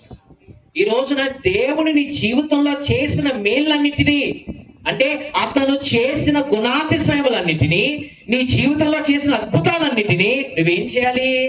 మనసులో దాచేసుకోవాలి. ఏం చేయాలి? నువ్వు దాచుకుంటున్నావా? ఏం చేయాలి? నువ్వు సాక్ష్యం చెప్పారు. అయ్యా ప్రతి వారం చెప్తారా సాక్ష్యం? ప్రతి వారం సాక్ష్యం చెప్తారా? ఎస్. అంటే ఆయన చేసిన ప్రతి ఈవులను బట్టి, ప్రతి మేలును బట్టి, ఆయన గుణాతిశయములంటే ఆయన నీ జీవితంలో చేసిన మంచి మంచి విషయాలన్నీ కూడా ప్రజలకు తెలియచేయాలి నువ్వు. కానీ మనం ఏం చేస్తున్నాం? మనం దాచేసుకుంటాం. ఎప్పుడు చెప్తారు? పెళ్లి అయిన తర్వాత చెప్తారు. ఎప్పుడు చెప్తారు? ఉద్యోగం వచ్చేసి 10 సంవత్సరాలు అయిన తర్వాత కూటం పెట్టించుకుంటారు. అంటే ప్రార్థన చేసిన పాస్టర్ గారిని ఉద్యోగం కోసం పాపం ఆయన ప్రార్థన చేస్తారు, పగలనక రాత్రనక కష్టపడి ప్రార్థన చేస్తారు. ఉద్యోగం వచ్చిన మనం ఏం చేస్తాం? ఒక మనిషి అందంట, అయ్యా నాకు ఇల్లు కోసం ప్రార్థన చేయండి, ప్రార్థన చేయండి, ప్రార్థన చేయండి అని పాస్టర్ గారిని పడుకోకుండా ప్రార్థన చేసేదంట. పాపం మరి సంఘస్థుల కోసం పాస్టర్ గారు ఏం చేస్తారు? చేస్తారా చేయరా? మీ పాస్టర్ గారు చాలా సున్నితమైన మనసు, చాలా మంచి వ్యక్తి. అయ్యా నేను నేపాల్ వెళ్తున్నానంటే కంగారు ఎయిర్పోర్ట్కి వచ్చేసాడు ఆయన. నా ఫ్లైట్ టైం అయిపోయింది, నేనే లేట్గా బయలుదేరాను, మాట్లాడడానికి కూడా అవ్వలేదు. అయినప్పటికీ కూడా ఆయన నన్ను పలకరించడానికి వచ్చాడు అంత దూరం నుంచి. చాలా మంచి వ్యక్తి. అడుగుతుందంట ఆమె, అయ్యా ప్రార్థన చేయండి, ఇల్లు కావాలి, ప్రార్థన చేయండి, ఇల్లు కావాలి. ఎంతమందికి ఇల్లు లేవు ఇక్కడ? సొంత ఇల్లు ఎంతమందికి లేవు? చెయ్యొద్దని దేవుడు ఇవ్వబోతున్నాడు మీకు త్వరలో. ఆమె మీరందరూ ప్రార్థన చేస్తారు కదా గృహాల కోసం. అయితే మీ పాస్టర్ గారి ప్రార్థన, మీ యొక్క సేవకుల కుటుంబం ప్రార్థన ఆలకించి దేవుడు ఇల్లు ఇచ్చేసాడు. ఆమె 3 అంతస్తులు ఇల్లు, చిన్న ఇల్లు కాదమ్మా. ఎంత ఇల్లు? 3 అంతస్తులు ఇల్లు. ఒక ఆదివారం వచ్చేసింది పాత్రకి, 2 ఆదివారం రాలేదు, 3 ఆదివారం రాలేదు, 4 ఆదివారం రాలేదు. అయ్యగారికి మనసు అప్పలేదు పాపం. ఫోన్ చేశారు, ఓ ఈ బాబా అయ్యగారు ఫోన్ చేసేస్తున్నారు, ఫోన్ ఎత్తితే బుర్ర తినేస్తారు అనుకుంటేమో మళ్ళీ ఏంటి ఎక్కడికి వెళ్తున్నారు పాస్టర్ గారు? అమ్మగారి ఇంటికి వెళ్తున్నారు, కోటానికి రావట్లేదు ఏంటి అని. ఇల్లు చూస్తేనే మిరిసిపోం దగ్గరగా కూర్చున్నారు. అవో అయ్యగారు కంగారుగా ఏంటి చీర కుర్చీలు తనుకుని పడిపోయిలో వచ్చేసింది అమ్మగారు. ఎందుకని? మా పాస్టర్ గారు ప్రార్థన చేశారు, నా కోసం గొప్ప కార్యం చేశారు దేవుడని చెప్పడానికి వచ్చేసింది. వచ్చేసి కూర్చుంది. పాపం శేఖర్ గారు అడుగుతున్నారు, అయ్యమ్మ చర్చికి రావట్లేదు అన్నారు. ఏం చెప్తాం అయ్య గారు, మీరు ప్రార్థన చేశారు కదా, దేవుడు 3 అంతస్తులు బిల్డింగ్ ఇచ్చాడు, పొద్దున్న చీపు పెట్టుకుంటుంటే సాయంత్రాల కిందకి దిగుద్దని అంటున్నారు. ఏంటంట 3 అంతస్తులు మొదలెట్టింది తొట్టం అమ్మగారు. ఎప్పుడు మరి సోమవారం నుంచి శనివారం వరకు నాటకాలు వస్తాయి కదా, సినిమాలు వస్తాయి కదా. ఎక్కడ లేని చుట్టాలందరూ నీకు పాకున్నదప్పుడు ఒకడో రాడు, పాకున్నప్పుడు ఒకడన్నా వస్తాడా? ఆ 3 అంతస్తు బిల్డింగ్ బాగుందక్క, ఏసీ బాగుందక్క, ఫ్రిడ్జ్ బాగుందక్క, కూలరు బాగుందక్క, అది బాగుందక్క, ఇది అంటే అమ్మగారు మురిసిపోయి ఇంకా బాత్రూంలో కమోడ్ కూడా చూపించేద్దాం ఇంకెళ్ళి. ఎందుకని? బాగుందక్క బాగుందక్క బాగుందక్క బాగుందక్క అనేసరి. నువ్వు పాకలో ఉన్నదప్పుడు అయ్యో నీకు ఫ్యాన్ లేదా, నాకు 2 ఫ్యాన్లు ఇచ్చారు ఎవరన్నా నీకు? అయ్యయ్యో కాలిపోతుందా, బిందెలు కూడా లేవు, నా బిందె ఏమన్నా అన్నారు ఎవరన్నా నీకు? కానీ నీకు 3 అంతస్తుల బిల్డింగ్ వచ్చిన తర్వాత అక్క అది బాగుంది, అక్క ఇది బాగుంది అంటే మొత్తం బీరువాలో ఓపెన్ చేసి ఇదిగో పక్కింటి ఆవిడ ఈ చీర ఇచ్చింది, ఎదురింటి ఆవిడ ఈ చీర ఇచ్చింది, మొత్తం చూపించేది. ఆదివారం ఏం చేస్తుంది అమ్మగారు? పైనుంచి కింద వరకు. ఇలాంటి వాళ్ళకి దేవుడు గృహాలు ఇస్తాడా? మీరు అలాంటి వాళ్ళు కాదమ్మా, దేవుడు మీకు ఇస్తాడు. ఇచ్చినప్పుడు ఆ గృహాన్ని దేవుని మహిమ కొరకు మీరు వాడాలి. అయ్యా ఈ గృహం ఇచ్చింది ఎవరో తెలుసా? ఆయన అనేక మందికి ఆయన మంచితనాన్ని, ఆయన గుణాతిశయాన్ని అనేక మందికి నువ్వు ఎప్పుడైతే తెలియజేస్తావో దేవుడు నిన్ను అద్భుతంగా నీ ప్రాంతంలో దేవుడు దీవించడానికి సిద్ధంగా ఉన్నాడు. ఆయన గుణాతిశయాలు ఏం చేయాలి? నువ్వెవరవే? దేవుని చేత ఎన్నుకోబడిన వ్యక్తివి. ఎన్నుకోబడిన వ్యక్తి ఎలా జీవించాలి? పరిశుద్ధంగా జీవించాలి. పరిశుద్ధంగా జీవించిన తర్వాత ప్రశ్న వేసుకోవాలి, నేను ఎందుకు జీవిస్తున్నాను అసలు ఈ లోకంలో? నువ్వు ఎందుకు జీవిస్తున్నావు తెలుసా? దేవుడు మీ జీవితంలో చేసిన అద్భుతమైన కార్యాలన్నింటినీ ప్రజలకు వివరించడానికి దేవుడిని నిలబెట్టాడు ఇక్కడ. హల్లెలూయా. నా జీవితంలో చాలా సాక్ష్యం ఉంది, చాలా అద్భుతాలు దేవుడు నా జీవితంలో చేశాడు. నేను సాక్ష్యం చెప్పాను కాబట్టి బయట ప్రపంచానికి నేను తెలిసి వచ్చాను. అదే నా జీవితంలో దేవుడు చేసే సాక్ష్యాలన్నింటినీ పోగేసుకుని బుక్లో రాసుకుని ఆ బుక్ని మంచం కింద పెట్టుకుని దాని మీద తలగడెట్టుకుని నేను పడుకున్నాను అనుకోండి, ప్రపంచానికి నేను తెలుస్తానా? అంటే ఈ రోజున నువ్వెవరో నీకు తెలుసు, నువ్వు ఎందుకు జీవిస్తావో నీకు తెలుసు, జీవించిన తర్వాత నేను ఎలా జీవిస్తానో నీకు తెలుసు. మూడోదిగా నేను ఎందుకు జీవిస్తానో నీకు తెలియట్లేదు. నువ్వు ఎందుకు జీవిస్తున్నావో తెలుసా? దేవుడు నీ జీవితంలో చిన్న కార్యం చేస్తున్నావు. బాతుల్లో కాలు జరిపి చచ్చిపోయిన మనిషి చూడలేదు మీరు ఇప్పుడు? నడువు విరిగిపోయిన వ్యక్తులను చూడలేదు ఇప్పుడు? బండి మీద వెళ్తే చిన్న టీకు చచ్చిపోయిన వ్యక్తిని చూడలేదు మనం? అలాంటిది మనల్ని ఎంతగా కాపాడుతున్న దేవునికి ఆయన గుణాతిశయాలు పక్క వారికి చెప్పడం మంచిదా కాదా? తెలియచేయాలి. ఖచ్చితంగా చిన్న మేలు జరిగిందంటే వీధిలో కూటం పడిపోవాలంతే. ఎంతమంది పెట్టించుకుంటారు కోటాలు? కూటం పెట్టుకోవాలంటే అయ్యగారు ఏం తిప్పేసుకుంటారు ఇలాగ అంటే అండి, పెద్దోడు ఊర్లో లేడండి, చిన్నోడు ఊర్లో లేరండి, భర్త గారు అక్కడికి వెళ్ళారండి. ఏటమ్మా పాస్టర్ పిలిపించిన మైక్ ఎట్టుకుని సాక్ష్యం ఊరు తెలియజేస్తే దానికి బాధ ఏంటి? భోజనం పెట్టమంటారా? నా మిర్చి పొట్ల నో నో నో. ఆ మాత్రం కృతజ్ఞత లేదా నువ్వు దేవుడికి? ఇవ్వలేమో నువ్వు దేవుడికి అంత కృతజ్ఞత? కోటం పెట్టించుకుంటే అయ్యగారు అడిగారు కోటం పెట్టించుకోమని. ఒకవేళ మీరు పెట్టించుకోవట్లేదని మీ అయ్యగారి కంటే నాదేం చెప్పలేదమ్మా. నేను నార్మల్గా చెప్తున్నానంటే ఆయనకి నాకు మాట్లాడలేవు అసలు. ఆయన పొద్దున్న నాకు నిన్న సాయంత్రం ఫోన్ చేసి నేను డ్రైవింగ్లో ఫోన్ ఎత్తలేదు, నేనే చేసాను తిరిగి. ఆయన ఏం చెప్పలేదు నాకు. అంటే ఈ రోజున ఆయన చేసిన ఉపకారాలన్నింటినీ దేనిని కూడా మరిచిపోని వాడిని దేవుడు అన్నిటికీ మరిచిపోని వ్యక్తిగా దేవుడు చేయబోతున్నాడు. నువ్వు మర్చిపోయావనుకో దేవుడు మర్చిపోతాడు. ఏం చేస్తాడు? దేవుడు మర్చిపోతాడు. ఒక చిన్న కథ ఉంటుంది, నేను చిన్నప్పుడు వినేవాడిని. ఏంటంటే దేవుడు చేసిన కార్యాలు ఏం చెప్పట్లేదంట, చర్చికి కూడా రావట్లేదంట. ఏంటంటే అయ్యా చిన్న బిజీగా ఉండి చుట్టాలు ఎప్పుడు వస్తారు మనకి? ఆదివారం వస్తారు. నువ్వేం చేస్తావు? కోడి మొక్కలు, డెక్క మొక్కలు, రెక్క మొక్కలు అన్ని ఏబుల్ చేసేసి 12 అయిపోయిన తర్వాత చెమటలు కాకుండా ఉసూమని వచ్చేస్తావు. అప్పటికే అబ్రాహము అడిగాను ఆ పాట మొదలెత్తారు. ఏంటి? ఈరోజు చర్చికి రావడానికి తొందర, వెళ్ళిపోవడానికి తొందర. ఒకడు ఏం చేశాడు తెలుసా? ఆశీర్వాదం తీసుకోకుండానే బండి స్టార్ట్ చేసి వెళ్ళిపోయాడు. చర్చిలో ఉన్నా కూడా ఏం చేయాలా? గుర్తుగా ఉండాలి కదా. బండి స్టార్ట్ చేసి రైమని వెళ్ళిపోయి డివైన్ ఉద్దేశం మళ్ళీ చర్చలకు వచ్చేయడం. ఎవడు వెళ్ళిపోమన్నాడు? ఆశ అవ్వకుండా వెళ్ళిపోవడం, డివైన్ గుర్తేయడం, ప్రార్థన చేయడం, మళ్ళీ వచ్చింది. అదేదో కొత్త వెళ్ళకుండా ప్రార్థన చేయించుకుని అంత రక్తంతో వెళ్ళేవాడు కాదు కదా. తొందరపాటు దేవుని దగ్గర రావడానికి, దేవుని మహిమను తెలియచేయడానికి దాచేసుకుంటున్నారే చాలా మంది. ఈరోజు నీ సాక్ష్యాన్ని బట్టి ఒక వ్యక్తి దేవుని నమ్ముకునేలా ఉండాలి సాక్ష్యం. ఈరోజు నీ కుటుంబాన్ని బట్టి అనేక మంది యేసును తెలుసుకునే విధంగా ఉండాలి సాక్ష్యం. ఈ రోజున నీ నడవడికను బట్టి అనేకులు యేసును గుర్తెరిగే సాక్ష్యం నీకు ఉండాలి. ఈ రోజున నువ్వు కోటం పెట్టుకుంటే 10 మంది వచ్చినా పర్లేదు, ఈ మైక్ అనేక మందికి వినపడుతుంది కదా, అయ్యో వారి జీవితంలో చేసిన దేవుడే నా జీవితంలో జరిగించవచ్చు కదా అని ఒకవేళ నీ సాక్ష్యాన్ని విని వారి దేవుని మందిరానికి వచ్చి రక్షింపబడితే పరలోక రాజ్యంలో నీకు అధికమైన ఫలం దేవునికి ఇవ్వబోతున్నాడు. పూర్వకాల ద్వారా వచ్చే లాభాలు మీరేమనుకుంటారు? అట్టు పొలు ఇవ్వాలా, బూందీ ఇవ్వాలా, స్వీట్లు ఇవ్వాలా, అయ్యవ్వా మీ ఊరు స్వీట్లు చాలా బాగుంటాయి, మనం తెచ్చేది అయ్యి కానీ మరి ఇప్పుడు తెచ్చేట్లేదు నాకు తెలియదు కానీ. హల్లెలూయా.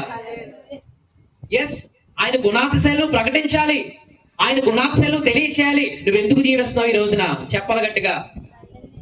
హల్లెలూయా. నువ్వు ఎందుకు జీవిస్తున్నావు ఈ రోజున? దేవుని యొక్క గుణాతిశయాలను ప్రకటించాలి.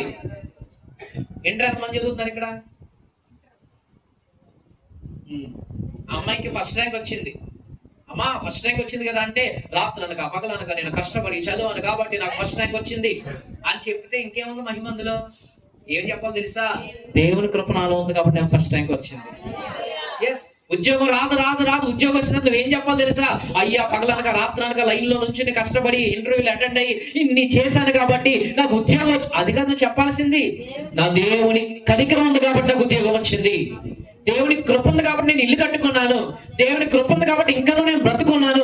అమ్మా ఇంత ఆరోగ్యంగా నువ్వు ఎలా ఉన్నావు అంటే, పొద్దున్న 2 బాదం గింజలు, 2 ఖర్జూరం గింజలు, 2 జీడిపప్పు గింజలు, ఇవన్నీ తింటున్నాను కాబట్టి, ఓట్స్ తాగుతున్నాను కాబట్టి, జావా ఏ జావా ఇది, రాగి జావ తాగుతున్నాను కాబట్టి చూడండి ఎంత బలం. కాదమ్మా, చిటికి మంది దేవుడు అన్నాడు అనుకో, టప్మని ఇరిగిపోతుంది మన ఎముకలన్నీ.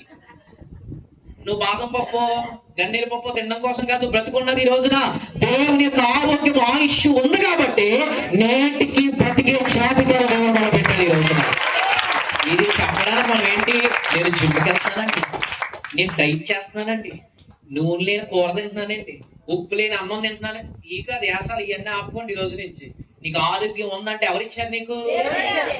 ఉద్యోగం వచ్చిందంటే ఎవరిచ్చారు నీకు? ఆస్తులు వచ్చాయంటే ఎవరిచ్చారు నీకు? ఐశ్వర్యం వచ్చిందంటే ఎవరిచ్చారు నీకు? గృహం లేని గృహం ఇచ్చారంటే ఎవరిచ్చారు నీకు? ఆరోగ్యంగా ఉన్నా అంటే ఎవరిచ్చారు ఆరోగ్యం? ఇంకా బ్రతికున్నా అంటే ఎవరి కృప? ఇది చెప్పడమైన గుణాతిశయాలు ప్రకటించడం అంటే. ఇప్పుడు నాకు నువ్వు చేయలేదేమో, నువ్వెందుకు జీవిస్తున్నావు పరమార్థం ఏంటో తెలుసా? ఆయన కోసం ప్రకటించడమే. సువార్త ప్రకటించాలి. మీరు కూడా సువార్త ప్రకటించాలంటే అయ్యగారు అబ్బాయిలు అమెరికా ఇల్లు, హైదరాబాద్ ఇల్లు, కేరళ ఇల్లు, అది చేసే సువార్త ప్రకటించడం కాదు. యేసు పుట్టుక సువార్త, యేసు జీవనం సువార్త, యేసు మరణం సువార్త, యేసు పునరుద్ధానం సువార్త. ఈ 4 కోసం మీకు తెలుసా తెలీదా? ఈ 4 చెప్పండి, ఇదే సువార్త. నమ్మిన వారు స్తోత్రం చెప్పాలి గట్టిగా. ఈ 4 చెప్పడమేనండి. ఆయన గుణాతిశయాలు ఏం చేయాలి? ఎందుకు జీవిస్తున్నాను? ఎందుకు జీవిస్తున్నాను? ఈ రోజు నువ్వు జీవించాలి. ఈ రోజు నుంచి కోటాలు పెట్టాలను, వీధుల్లో మారుమోగిపోవాలి. నీ దేవుడు నీ జీవితంలో చేసిన కార్యాన్ని అనేకులు చెప్పాలి, అనేకులు చెప్పాలి. దాచుకున్నారు చాలా మంది దాచుకుంటున్నారు. ఎన్నుకోబడిన నిన్ను నా దేవుడు ఎన్నటికి విడిచిపెట్టడమ్మా. పరిశుద్ధంగా జీవిస్తున్న నిన్న దేవుడు ఎన్నటికి విడిచిపెట్టడమ్మా. ఆయన గుణాతిశయాలు ప్రచురిస్తున్న నిన్ను దేవుడు ఎన్నటికి విడిచిపెట్టడు. ఒకవేళ ఒంటరిగానే మిగిలిపోయానని అనుకుంటున్నావేమో, నువ్వు ఒంటరివి కాదన్నాడు. నీ వెనకాల ఎవరున్నారో తెలుసా? మహా గొప్ప దేవుడు నీ మధ్యలో ఉన్నాడు. నీ వెనకాల ఉన్నాడు ఆయన. నువ్వు అనుకోవచ్చు ఎవరు పట్టించుకోవట్లేదే. మా కుటుంబాన్ని కూడా 10 సంవత్సరాల కింద ఎవరు పట్టించుకోలేదు, ఎవరు పలకరించలేదు, ఎవరు పరామర్శించలేదు. ఎవరి జీవితం వారిదే, ఎవరి కుటుంబాలు వారివే. ఒంటరి స్థితిలోకి వెళ్ళిపోయింది మా కుటుంబం. మా తల్లి గారికి వివాహం అయిన తర్వాత 4 సంవత్సరాల పిల్లలు లేరు. పిల్లలు లేకపోతే మా తల్లి చాలా ప్రార్థనా పరురాలు, చాలా అధికంగా ప్రార్థన చేస్తుంటే దేవుడు ఒక రోజు మాట్లాడారు. డాక్టర్స్ అందరూ చెప్పారు ఏంటో తెలుసా? నీకు ఇంకా పిల్లల పుట్టడం సర్టిఫికెట్ ఇచ్చేశారు. దేవుడు మాత్రం ఏం చెప్పాడు తెలుసా? నేను నీకు ఒక కుమారుని ఇస్తానని దేవుడు వాగ్దానం చేశాడు. 4 సంవత్సరాలు తిరగకుండానే కుమారుని దేవుడు ఇచ్చిన తర్వాత కుమారుని పట్టిన డాక్టర్ దగ్గరికి వెళ్తే డాక్టర్ షాక్ అయిపోయాడు. ఏంటో తెలుసా? మనుష్యులకు జరగలేని కార్యాలు యెహోవాకు సాధ్యమని తెలియపరిచింది. ఒకవేళ నీ జీవితంలో కార్యం జరగడం లేదేమో, ఒక సమయం రాబోతుంది, ఆ సమయంలో దేవుడు కార్యం జరిగించబోతున్నాడు. మన సమయంలో కార్యం జరిగితే ఏముందండి లెక్క? దేవుడి సమయంలో కార్యం జరిగితే కాళ్ళు ఎగరేసుకుని తిరగచ్చు. మన దేవునికి స్తోత్రం కలుగునుగాక. హల్లెలూయా. అలా ప్రారంభించబడిన మా కుటుంబం. నేను పుట్టిన 4 సంవత్సరాలకు మా తమ్ముడు పుట్టాడు. పుట్టిన తర్వాత అలా సాగిపోతున్న మా కుటుంబ జీవితంలో దేవుడు మమ్మల్ని సేవకు పిలిచాడు. మా తల్లి గారిని సేవకు పిలిచాడు. మొట్టమొదటిగా సేవకు పిలిచిన తర్వాత ఎన్నో శ్రమలు వచ్చాయి. చాలా మంది అనుకుంటారు సేవకులకి ఏంటండి అద్భుతంగా ఉంటది, సేవకులకి ఏంటండి వైట్ అండ్ వైట్ వేసుకుని, అబ్బా పాస్టర్ చాలా తెల్లగా ఉన్నారు, ఐ మీన్ డ్రెస్ తెల్లగా ఉంది, ఆ పాస్టర్ గారు మంచి ఎర్ర బట్టలు వేసుకున్నారు, పెద్ద పెద్ద కారులో తిరుగుతున్నారు, వీళ్ళకేంటండి సమస్యలు, వీళ్ళకేంటండి బాధలు, వీళ్ళకేంటండి అప్పులు అని అనుకుంటారేమో. ఎవరికి లేని పరిస్థితి. సాధారణ విశ్వాసులు అయితే కష్టాల్లో ఏడుస్తారు, కానీ సేవకుడు కష్టాల్లో కూడా నవ్వుతాడు. హల్లెలూయా. తెలియని వారికి పైకి నవ్వే కనబడుతుంది కదా, వెనకాల బాధ. విశ్వాసులు అయితే అందరికీ చెప్పుకుంటారు. పాస్టర్ ఎవరైనా చెప్పుకున్నారా? ఎవరు చెప్పుకుంటారు? ఎస్, దేవుడు చెప్పుకుంటారు. ఇటువంటి పరిచయంలో కష్టాలు, బాధలు, శ్రమలు, ఇరుకులు, ఇబ్బందులు. మా తండ్రి గారు డ్రైవింగ్ చేసేవారు, డ్రైవర్ మా నాన్నగారు. డ్రైవింగ్ చేస్తే మమ్మల్ని పోషించేవారు. ఎప్పుడైతే దేవుడు మమ్మల్ని సేవకు పిలిచాడో, మా తల్లి గారు బైబిల్ ట్రైనింగ్కి వెళ్ళారు 3 సంవత్సరాలు. చాలా అవమానాలు పొందుకుని వెళ్ళారు. నడుచుకుని తెల్లచీర కట్టుకుని వెళ్తా ఉంటే దారిలో చాలా మంది స్త్రీలైన వారే, ఇదేంటి అప్పుడే తెల్లచీర కడేసింది అనే మాటలు. ఎన్నో అవరోధాలు, ఎన్నో అవమానాలు, ఎన్నో చాలా క్లిష్టమైన పరిస్థితులు గుండా పరిచయంలోకి మేము ముందుకు రావడం జరిగింది. 8th క్లాస్ వరకు నేను చాలా బాగా చదివేవాడిని. 9th 10th వచ్చేసరికి చదువు అంతా వెనకబడిపోయింది. ఎందుకు వెనకబడిపోయింది? పరిచయంలో ఎక్కువ ప్రాధాన్యత ఇచ్చేయడం వల్ల చదువును వెనక పెట్టేశాను. చదువులు వెనక పెట్టేసిన క్రమంలో 10th క్లాస్ ఏదో గట్టెక్కి పాస్ అయ్యాను. ఇంటర్కి వచ్చేసాను. ఇంటర్కి వచ్చిన తర్వాత స్టైల్ మారిపోతుంది కదా అందరికి. అందరి స్టైల్ మారింది కానీ నా స్టైల్ మారలేదు. స్టైల్ మారాలంటే ఏం కావాలి? డబ్బులు కావాలి. డబ్బులు కావాలంటే ఎవరు ఇవ్వాలా? తల్లిదండ్రులు ఇవ్వాలి. తల్లిదండ్రులు లాక్ కొడతైనా రూపాయి లేదు. ఇంక మనకి ఎవరు ఇస్తారు? ఈ రోజుల్లో పాకెట్ మనీ పిల్లలకి ఎంత ఇస్తున్నారు? ఎల్కేజీ వాడికి కూడా 10 రూపాయలు ఇవ్వాలి. అవునా కదా? 10 రూపాయలు ఇవ్వాలి ఎల్కేజీ వాడికి. ఇంటర్ మరి నాకెంత ఇవ్వాలి? ఇప్పుడు ఇంటర్ చదువుకునే వాళ్ళు 500 బట్టికి వెళ్తారు. కానీ మా తల్లి గారు 2 వారాలకు ఒకసారి 10 రూపాయలకి అయితే ఇచ్చింది. జస్ట్ 10 రూపాయలు అంతే. 10th వరకు ఏదో గట్టెక్కి చదివాను. ఇంటర్కి వచ్చిన తర్వాత చాలా మంది నన్ను హాస్టల్లో జాయిన్ చేసామన్నారు. కానీ మా తల్లిదండ్రులు ఒప్పుకోలేదు. సేవలో ఉండాలి కదా, వాడబడాలి కదా అని నన్ను శ్రీ చైతన్య కాకినాడ కాలేజీలో జాయిన్ చేసిన డబ్బులు లేకపోయినా. అందరూ మా స్కూల్ కాలేజ్ ఫ్రెండ్స్ అందరూ కూడా చక్కగా కాలేజ్ బస్సులో వెళ్తున్నారు. నేను మాత్రం ఆర్టీసీ బస్. ఫస్ట్ ఇయర్ అంతా కాలేజ్ బస్సులో వెళ్ళాను. నాతో పాటు మా తమ్ముడు మహేష్ వచ్చాడు. మహేష్ నా జూనియర్, నేనేమో సీనియర్. మేమిద్దరం కాంప్లెక్స్ నడుచుకుంటే వెళ్ళేవాళ్ళం. సుమారు కిలోమీటర్ ఉండేది. కిలోమీటర్ నడక, కిలోమీటర్ రావడం. కాలేజ్ బస్సు నుంచి అందరూ బాగా చెప్తుంటే మాకు ఎదులు అనిపించింది. ఇదేంటి అందరూ చక్కగా సంతోషంగా వెళ్తున్నారు, ఇదేంటి యవ్వన వయసులో ఆడుకునే వయసు, పాడుకునే వయసు, చక్కగా తిరిగే వయసులో ఆర్థికంగా నేను ఎంత చిరిగిపడిపోయాని అని చాలా కన్నీటితో ఏడ్చిన రాత్రులు నాకు తెలుసు చాలా సందర్భాల్లో. ఇంటర్ వచ్చింది, ఇంటర్ ఎగ్జామ్స్ రాశాను. ఇంటర్ ఎగ్జామ్స్లో అన్నీ ఫెయిల్ అయిపోయాను. ఫెయిల్ అయిపోతే తల్లిదండ్రులు లేని బాధ కుటుంబ సభ్యులందరికీ వచ్చేసింది. నువ్వు ఎందుకు పనికి రావరా, నువ్వు ఎందుకు పనిచేయవరా, ఒకడు వచ్చి నన్ను అడుక్కోవడానికి కూడా పనిచేయవరా నువ్వు అన్నాడు. ఒకసారి అర్థంలోకి వెళ్ళి ఇదేంటి అడుక్కోవడానికి కూడా పనిచేయని అనుకున్నాను ఒకసారి. మనుషులు అనరా ఇలాంటి మాటలన్నీ? చదువు రాకపోతే అడుక్కోవడానికి పనిచేయమంటున్నారు ఈ రోజున. ఉద్యోగం లేకపోతే అడుక్కోవడానికి పనిచేయమంటున్నారు ఈ రోజున. అటువంటి మాటలు నీకు వినిపిస్తున్నాయి. మీ సాక్షి జీవితాన్ని మార్చిపోతుంది మధ్యాహ్న కాలపు వేళ. హల్లెలూయా. ఇలా అనేక మంది పనికిరాలని, ఎందుకు పంచేవని, అడుక్కోవడానికి కూడా పంచేవని, ఎందుకురా ఈ బ్రతుకు, ఎందుకురా నీకు ఈ జీవితం అని అనేక మంది తలస్తున్న వేళల్లో ఇంటర్ జరుగుతున్న సందర్భంలో 2 సన్నివేశాలు నేను చెప్పి నేను ముగించేస్తాను. ఏంటి ఆ సన్నివేశం అంటే, కాలేజ్ 2వ అంతస్తులో నేను నిలబడి ఉన్నాను. ఆ 2వ అంతస్తులో నిలబడిన సందర్భంలో క్యాంటీన్ ఇంటర్వెల్ టైం వచ్చింది. ఇంటర్వెల్ రాగానే ఏం గుర్తొస్తాయి మనందరికీ? తిరుగు లేకుండా పప్పులు గుర్తొస్తాయి. ఏం గుర్తొస్తాయి మనకి? పప్పులు తిందామని గుర్తొస్తాయి. 2వ అంతస్తులో జోబీలో చూశాను, ఏదో 100 కాగితాలు ఉన్నట్టు నాకు. ఇలా జోబీలో చూస్తే 10 రూపాయల కాగితం. అది కూడా ఎలా ఉందో తెలుసా? మంచి తడిగా ఉంది. ఎందుకంటే వారం నుంచి జోబీలో ఎండకేమో తడిచి, రాత్రి కాలం ఏమో ఆరిపోయి గట్టిగా అయిపోయింది. చూడండి, మీరు ఎప్పుడన్నా మీ భర్త గారు జోబీలో డబ్బులు అంత ఏమున్నది అనుకోండి, ఉతికేటప్పుడు మీరు ఎలా చెక్ చేసి అన్ని తీసి పక్కన వేస్తారు అనుకోండి, అది రెండో విషయం. అయితే ఆ ఫ్యాంట్లు ఉండిపోయి ఉతికిన తర్వాత గట్టిగా అయిపోతుంది కదా కాగితం. అలా అయిపోయింది కాగితం. క్యాంటీన్కి వెళ్ళాలంటే 10 రూపాయలు దాటే ఉన్నాయి అక్కడ అన్ని. మా ఫ్రెండ్స్ అందరూ తింటున్నారు కింద. నాకేమో ఆకలేస్తుంది, నేను ఏం తినకుండా వచ్చాను, ఏం చేయాలో తెలియని పరిస్థితి. ఏంటి ప్రభు అని అనుకుంటే 10 రూపాయలు ఉన్నాయి. వాళ్ళు తింటా ఉంటే నేను అలా చూస్తూ ఉండి కళ్ళలో కన్నీరు వచ్చింది. ఏంటి కనీసం ఏం డ్రింక్ కూడా తాగలేని పరిస్థితి అయిపోయిందా నాది అని క్లాస్ రూమ్లోకి వెళ్ళి మా అమ్మగారు పెట్టిన క్యారేజ్ తినేసాను. మధ్యాహ్నం ఏముండేది కాదు, సాయంత్రం వరకు ఏముండేది కాదు. సాయంత్రం 2 కిలోమీటర్లు నడుచుకుని ఆర్టీసీ బస్సు ఎక్కేవాడిని. 2 నెలల్లో 1 నెలన్నర నా బస్ పాస్ అయిపోయింది. ఖాళీ బస్ చూపించి బస్ కండక్టర్ గారు మేనేజ్ చేసి బస్సులో తిరిగేశాను. ఎందుకంటే 300 కూడా లేవు ఆ రోజుల్లో బస్ పాస్ కొనుక్కోవడానికి. బస్ పాస్ కొనుక్కోవడానికి కూడా 300 లేవు నా దగ్గర. అటువంటి జీవితం జీవిస్తున్న నాకు ఒకానొక రోజున చిత్రాల మార్గ మధ్యలో టికెట్లు చెక్ చేసే స్క్వాడ్ వస్తున్నారు అన్నారు.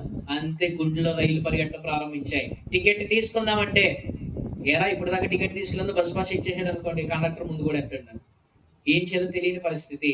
వెళ్తా ఉంది, ఎవరైనా టికెట్ తీసుకోబట్టి తీసుకోండి, నా దగ్గర డబ్బులు లేవు సరిపడా టికెట్ తీసుకోవడానికి. వెళ్ళే బస్సులో దూకేసాను ఆ రోజు నేను.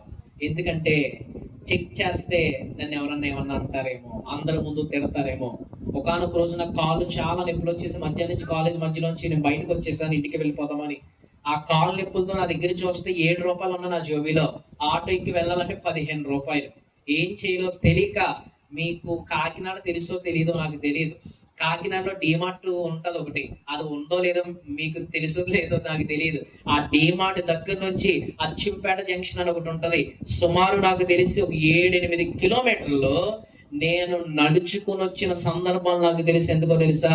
3 రూపాయలు నా దగ్గర లేక, 3 రూపాయలు నా దగ్గర లేక బస్ పాస్ అయిపోయి నడుచుకుని ఎందుకంటే అచ్చంపేటకు వచ్చేస్తే 7 రూపాయల టికెట్ అక్కడి నుంచి పిఠాపురం. ఆ సందర్భం నాకు తెలుసు. ఏమీ తినలేని పరిస్థితులు నాకు తెలుసు. ఆర్థికంగా చాలా చితికిపడిపోయాం. అప్పుడు సమస్యలు కూడా చాలా కిందకు వెళ్ళిపోయాం. చదువు లేదని ఒక పక్క చాలా మంది ఏడిపిస్తున్న తరుణంలో బస్ టికెట్ లేక బస్ పాస్ కొనుక్కోలేని పరిస్థితులు, ఏమీ కొనుక్కోలేని పరిస్థితుల్లో బస్సులోంచి దూకేసిన వ్యక్తిని నేను. 7 కిలోమీటర్లు ఆటో కూడా డబ్బులు లేక నడుచుకుని వెళ్ళిన వ్యక్తిని నేను. కానొక రోజు నా ఒక రాత్రి కాలపు వేళ నా దేవుడితో మాట్లాడటం ప్రారంభించాను. ఆ రోజు దేవుడు నాకు గుర్తు చేశాడు. ఏంటో తెలుసా? నేను నిన్ను ఎన్నుకున్నానన్న దేవుడు గుర్తు చేశాడు. ఆ రోజు ఎన్నుకున్న వ్యక్తి జీవితం ఎలా ఉండదో ఒకసారి నేను చెప్తాను, చాలా జాగ్రత్తగా వినండి. ఇంకొక 10 నిమిషాలు నేను ముగించేస్తాను. ఎన్నుకున్న వ్యక్తి జీవితం ఎలా మార్చబడిందంటే, ఆ రోజు రాత్రి నేను కన్నీటితో నా దేవుని సముఖమందు ప్రార్థన చేశాను. ప్రభువా, ఏంటి నా జీవితం? ప్రజలందరూ ఏమో ఉన్నతమైన స్థితిలో ఉన్నారు, నా కుటుంబ సభ్యులందరూ లక్షల జీతం తెచ్చుకుంటున్నారు, నన్నేమో ఎందుకో పనికిరాని వాళ్ళని పిలుస్తున్నారు. ఒకవేళ నిన్ను కూడా చాలా మంది ఎందుకు పనికిరాని వాడిగా పిలిచారేమో. గుండెల్లో బాధ ఉన్నా సరే ఒక్కసారి నవ్వుకో. ఎందుకో తెలుసా? ఎందుకు పనికిరాని నిన్ను నా దేవుడు పనికొచ్చే పాత్రగా మార్చడానికి సిద్ధంగా ఉన్నాడు. హల్లెలూయా. అటువంటి జీవితం నాది, అటువంటి కుటుంబం నాది, అటువంటి పరిస్థితులు నావి. అప్పులు సమస్యలు ఒకవేళ మీకు ఉన్నాయి లేదో నాకు తెలియదు, కానీ మాకున్న అప్పుల సమస్యలు ఒకవేళ మేము తీర్చలేమే, అవి తక్కువే అయినప్పటికీ మా చర్చ్ జరిగేది. మా చర్చికి చికెన్ వ్యాపారస్తులు వచ్చేవారు, అంటే చికెన్ అమ్మేవారు వచ్చేవారు. ప్రతి ఆదివారం వాళ్ళు వస్తే బాగుండు చూసేవాళ్ళు మేము. ఎందుకు? వాళ్ళు వచ్చేటప్పుడు చికెన్ తెచ్చేవారు. వాళ్ళు రాకపోతే వాళ్ళు రాలేదని బాధ కాదు, ఆ రోజు మాకు చికెన్ ఉండేదని బాధ, లేదు అనే బాధ. అంటే చికెన్ ఒకవేళ ఇప్పుడైతే ప్రతిరోజు తింటున్నాం అనుకుంటే అది రెండో విషయం. ఆ రోజు వాళ్ళు నెలకు ఒకసారి వచ్చేవారు, నెలకు 2 వారాలు వచ్చేవారు. ఆ 2 వారాలు రాకపోతే నెలంతా మాకు ఏమి ఉండేది కాదు. కానుకలకు వచ్చిన బియ్యమే తినేవాళ్ళం. వాళ్ళు ఇచ్చిన ఏదో కూరగాయలు అయితే చాలు, అయితే గింజలు ఇదే తినే పరిస్థితి మా జీవితం. ఒకనొక రోజున వాళ్ళు చికెన్ తెచ్చారో, చికెన్ పెట్టుకుని మేము తింటా ఉన్న క్రమంలో అప్పులలో వచ్చేసి సిగ్గు లేకుండా తింటున్నారు. కనీసం మనిషిలా మీరు కుక్కలా అని మా మీద ఉమ్ము చెలిపోయారు. ఆ రోజున ఎంత కన్నీటితో మా హృదయాలు పగిలిపోయాయో మాకు తెలుసు. ఆ రోజున ఏంటి ప్రభా ఎన్నుకున్నావు కదా, ఏంటి మాకు ఈ జీవితం? అప్పులోళ్ళు అందరూ మీదకి వచ్చేస్తున్నారు. ఇప్పటికీ చాలా మంది ఇంట్లోకి అప్పులోళ్ళు వచ్చేస్తారు. మీరేమి బాధ బెంగ పడకండి. ఎందుకంటే అప్పులు తీర్చగల సామర్థ్యత నా దేవుడిని కుటుంబానికి ఇవ్వబోతున్నాడు ఆయన. హల్లెలూయా. ఇన్ని జరుగుతున్న క్రమంలో ఒక రాత్రి నా దేవుని పాదాల సన్నిధికి నేను వచ్చి ప్రభా ఏంటి నా జీవితం, ఎన్నుకోబడ్డామన్నావు కదా, ఏంటి నా జీవితం అంటే, నా దేవుడు యెషయా గ్రంథం 49 అధ్యాయం ద్వారా, ద్వీపములారా నా మాట వినుడి, దూరముకున్న ప్రజలారా ఆలకించుడి, జనములకు ప్రవక్తగా నేను నిన్ను నియమించబోతున్నాను. ఆ రోజు రాత్రి నాకు దేవుడు వాగ్దానం చేశాడు. చదువు లేని నన్ను, సరైన విద్యార్హత లేని నన్ను, ఇంటర్ కూడా పాస్ అవ్వలేని నన్ను, ఇదేంటి జనాలకే ప్రవక్తగా నా దేవుడు మారుస్తానంటున్నాడే, ఇదేంటి పక్కూరు వెళ్ళడానికే నడుచుకుని వెళ్ళిన పరిస్థితి నాది, బస్సుకి టికెట్ లాగా బస్సులోంచి దూకేసిన వ్యక్తిని నేను. అనేక మంది అన్ని తింటా ఉంటే ఏడ్చుతా నేను కాలేజ్ రూమ్ లోకి వెళ్ళిపోయి ఏడ్చిన పరిస్థితి నాది. అప్పులు కూడా తీర్చలేమని అనేక మంది తిట్టిన సందర్భాలు నాకు తెలుసు. ఇన్ని జరుగుతున్న వేళల్లో జనములకు ప్రవక్తగా దేవుడు నన్ను ఎలా చేస్తాడు అని ఆ రాత్రి నా దేవుడితో నేను మాట్లాడుతూ ప్రార్థిస్తున్న రీతిలో నా దేవుడు మాట్లాడుతున్నాడు. ఏంటో తెలుసా?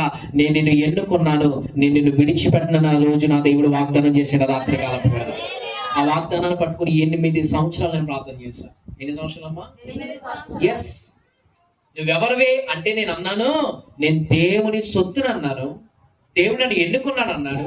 నువ్వు ఎలా జీవిస్తున్నావంటే నేను నా దేవుని సన్నిధిలో పరిశుద్ధంగా జీవిస్తున్నాను అన్నాను.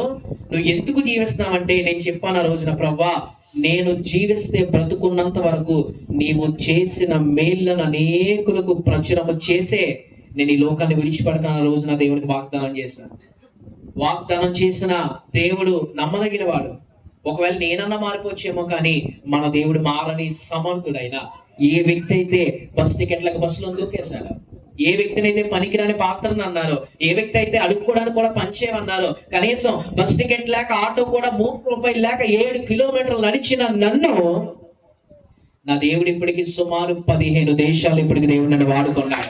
15 దేశాలు వెళ్ళడానికి దేవుడు నాకు సహాయం చేశాడు. బస్ టికెట్ లేని నేను బస్సులో దూకేశాను కానొక రోజున. ఈ రోజున విమానంలో ప్రయాణం చేయడానికి చిరాకు పుట్టేందుకు దేవుడు నన్ను వాడుకున్నాడు. ఈ రోజు హల్లెలూయా. మా చాలా మంది ఎందుకు పనికి రావరా అన్నారు నన్ను, ఎందుకు పంచేవరా అన్నారు, అడుక్కోవడానికి కూడా పంచేవరా అన్నారు. ఎందుకు పనికి రాని నన్ను పిఠాపురంలో 2 పోలీస్ స్టేషన్లు ఓపెన్ అవుతే ఆ 2 పోలీస్ స్టేషన్ కి చీఫ్ గెస్ట్ గా నన్ను పిలిచారు. నా ఎదురుగా ఎస్పీ నుంచి ఉన్నాడు, నా ఎదురుగా ఎమ్మెల్యే నుంచి ఉన్నాడు, నా ఎదురుగా ఎంపీ నుంచి ఉన్నాడు. వారి మధ్యలో ఈ బైబిల్ పట్టుకుని నిలవబడి ప్రార్థన చేసే ధన్యత దేవుడు నాకు ఇచ్చాడు. ఈరోజు అనుకోవచ్చు చదివేనికి ప్రార్థన, చదువుకోకపోయిన దేవుడికి గౌరవాన్ని ఇచ్చే దేవుడిగా ఉన్నాడు. ఉద్యోగం లేదని బాధపడుతున్నాను, దేవుడు తలుచుకుంటే ఎక్కడైనా నిలబెట్టగలిగిన కెపాసిటీ కలిగిన దేవుడు మనం నమ్ముకున్నాం. ఈ రోజున చదువు లేదని సబ్జెక్ట్స్ అని ఫెయిల్ అయిపోయావని, ఇంటర్ పాస్ అయ్యాలండి ఆ తర్వాత సంగతి. చదువు లేదని, విద్యార్హతలు లేవని, ఫెయిల్ అయిపోయావని ఎన్నెన్నో. ఒకవేళ నీ మీద ఇంకా ఇలా జరుగుతున్నాయా ప్రియ యవ్వన చెల్లి అన్న తమ్ముడు అక్క, ఈరోజు ఒక్క సజీవ సాక్షిగా నేను చెప్తున్నాను, మనుషుల దృష్టికి నువ్వు ఎందుకు పనికి రాకపోవచ్చు, కానీ నా దేవుడు నేను పనికొచ్చే పాత్రగా దేవుడు మార్చబోతున్నాడు. హల్లెలూయా. ఎంత గొప్పగా దేవుడు మార్చాడంటే దానికి ఒక్కటి ఏంటో తెలుసా, దేవుడు ఎన్నుకున్నాడని నేను నమ్మాను, పరిశుద్ధంగా నేను జీవించాను, ఆయన చేసిన కార్యాలన్నీ ప్రపంచ దేశాల్లో నేను తెలియచేయడానికి దేవుడు నాకు సహాయం చేశాడు. హల్లెలూయా. ఏ ప్రాంతాల్లో నేను నడుచుకుని తిరిగాను, ఏ ప్రాంతాల్లో బస్సు దూకేశానో, ఏ ప్రాంతాల్లో కాళ్ళు నొప్పులు వచ్చి రోడ్ల మీద కూర్చున్నానో, అదే ప్రాంతంలో ఈరోజు నేను కార్ల మీద తిరుగుతున్న క్రమంలో నేను ఆలోచిస్తున్నాను, దేవుని కృప మన మీద ఉంటే దేవుడు మనల్ని ఎంతవరకైనా నడిపించగలడు ఆయన. హల్లెలూయా. బస్సులో దూకేసి నన్ను ప్రేమించి 3 కార్లు ఉన్నాయి ఈరోజు నాకు. ఎంత దూరమైన నేను వెళ్ళగలను. నిన్న మొన్న కలిపి 1000 కిలోమీటర్లు ప్రయాణం చేశాను దేవుని సువార్త మీద. ఇన్ని దేశాలు తిరిగాను, చాలా మంది పెద్ద పెద్ద నాయకులతో నేను కలిశాను. ఎందుకు దేవుడి కృప ఎంత మెండుగా ఉందంటే, ఒక్కటే నమ్మాలి, దేవుని చేత ఎన్నుకోబడిన నిన్ను నా దేవుడు ఎంతవరకు తీసుకెళ్ళడానికి సిద్ధంగా ఉన్నాడు. ఈరోజు ఏ పరిస్థితుల్లో ఉన్నావో నాకు తెలియదు, ఎటువంటి స్థితిగతుల్లో ఉన్నావో నాకు తెలియదు, ఎటువంటి ఒకవేళ హృదయంలో ఏదో తెలియని వేదంతో ఉండిపోయావేమో.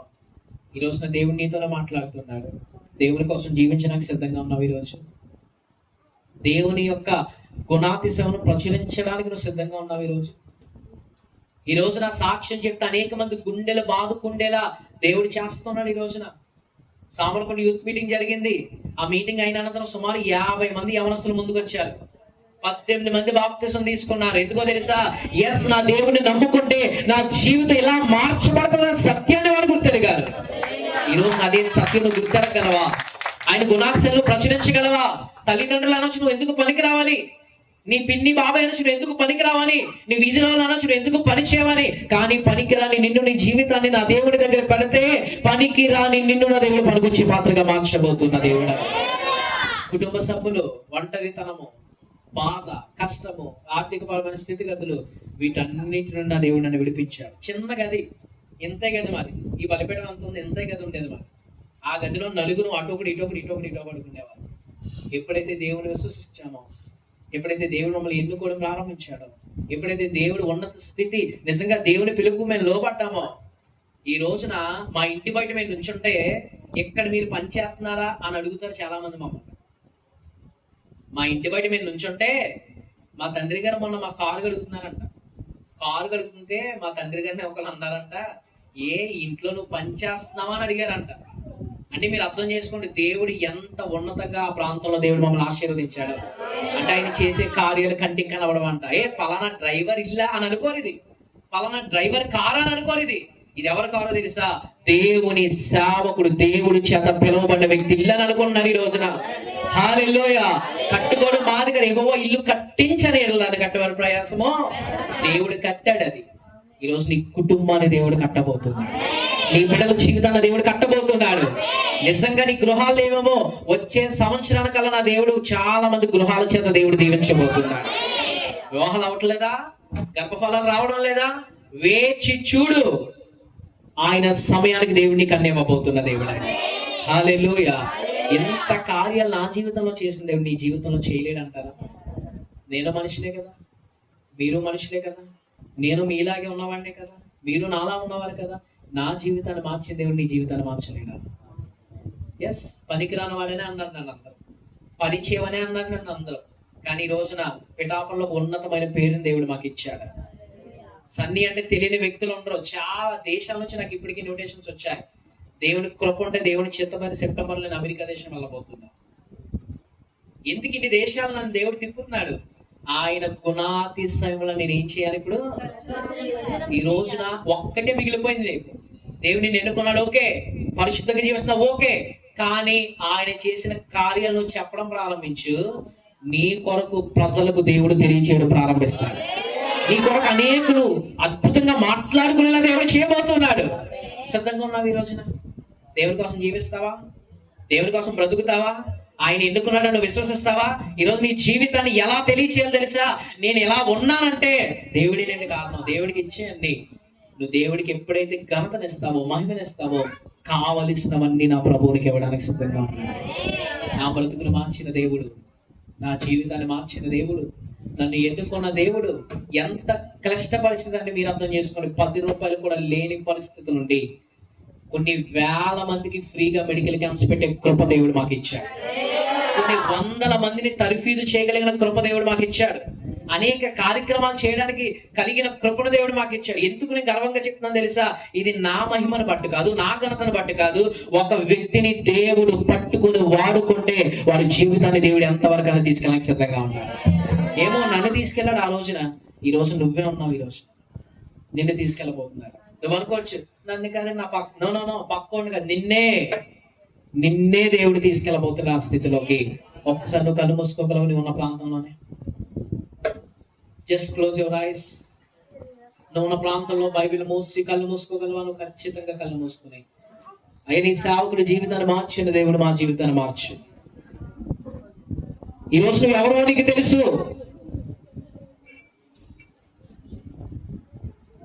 నీ జీవితం ఏంటో నీకు తెలుసు, నీ బ్రతుకేంటో నీకు తెలుసు, నువ్వు ఎలా జీవిస్తున్నావో నీకు తెలుసు, ఎలా జీవించాలో నీకు తెలుసు.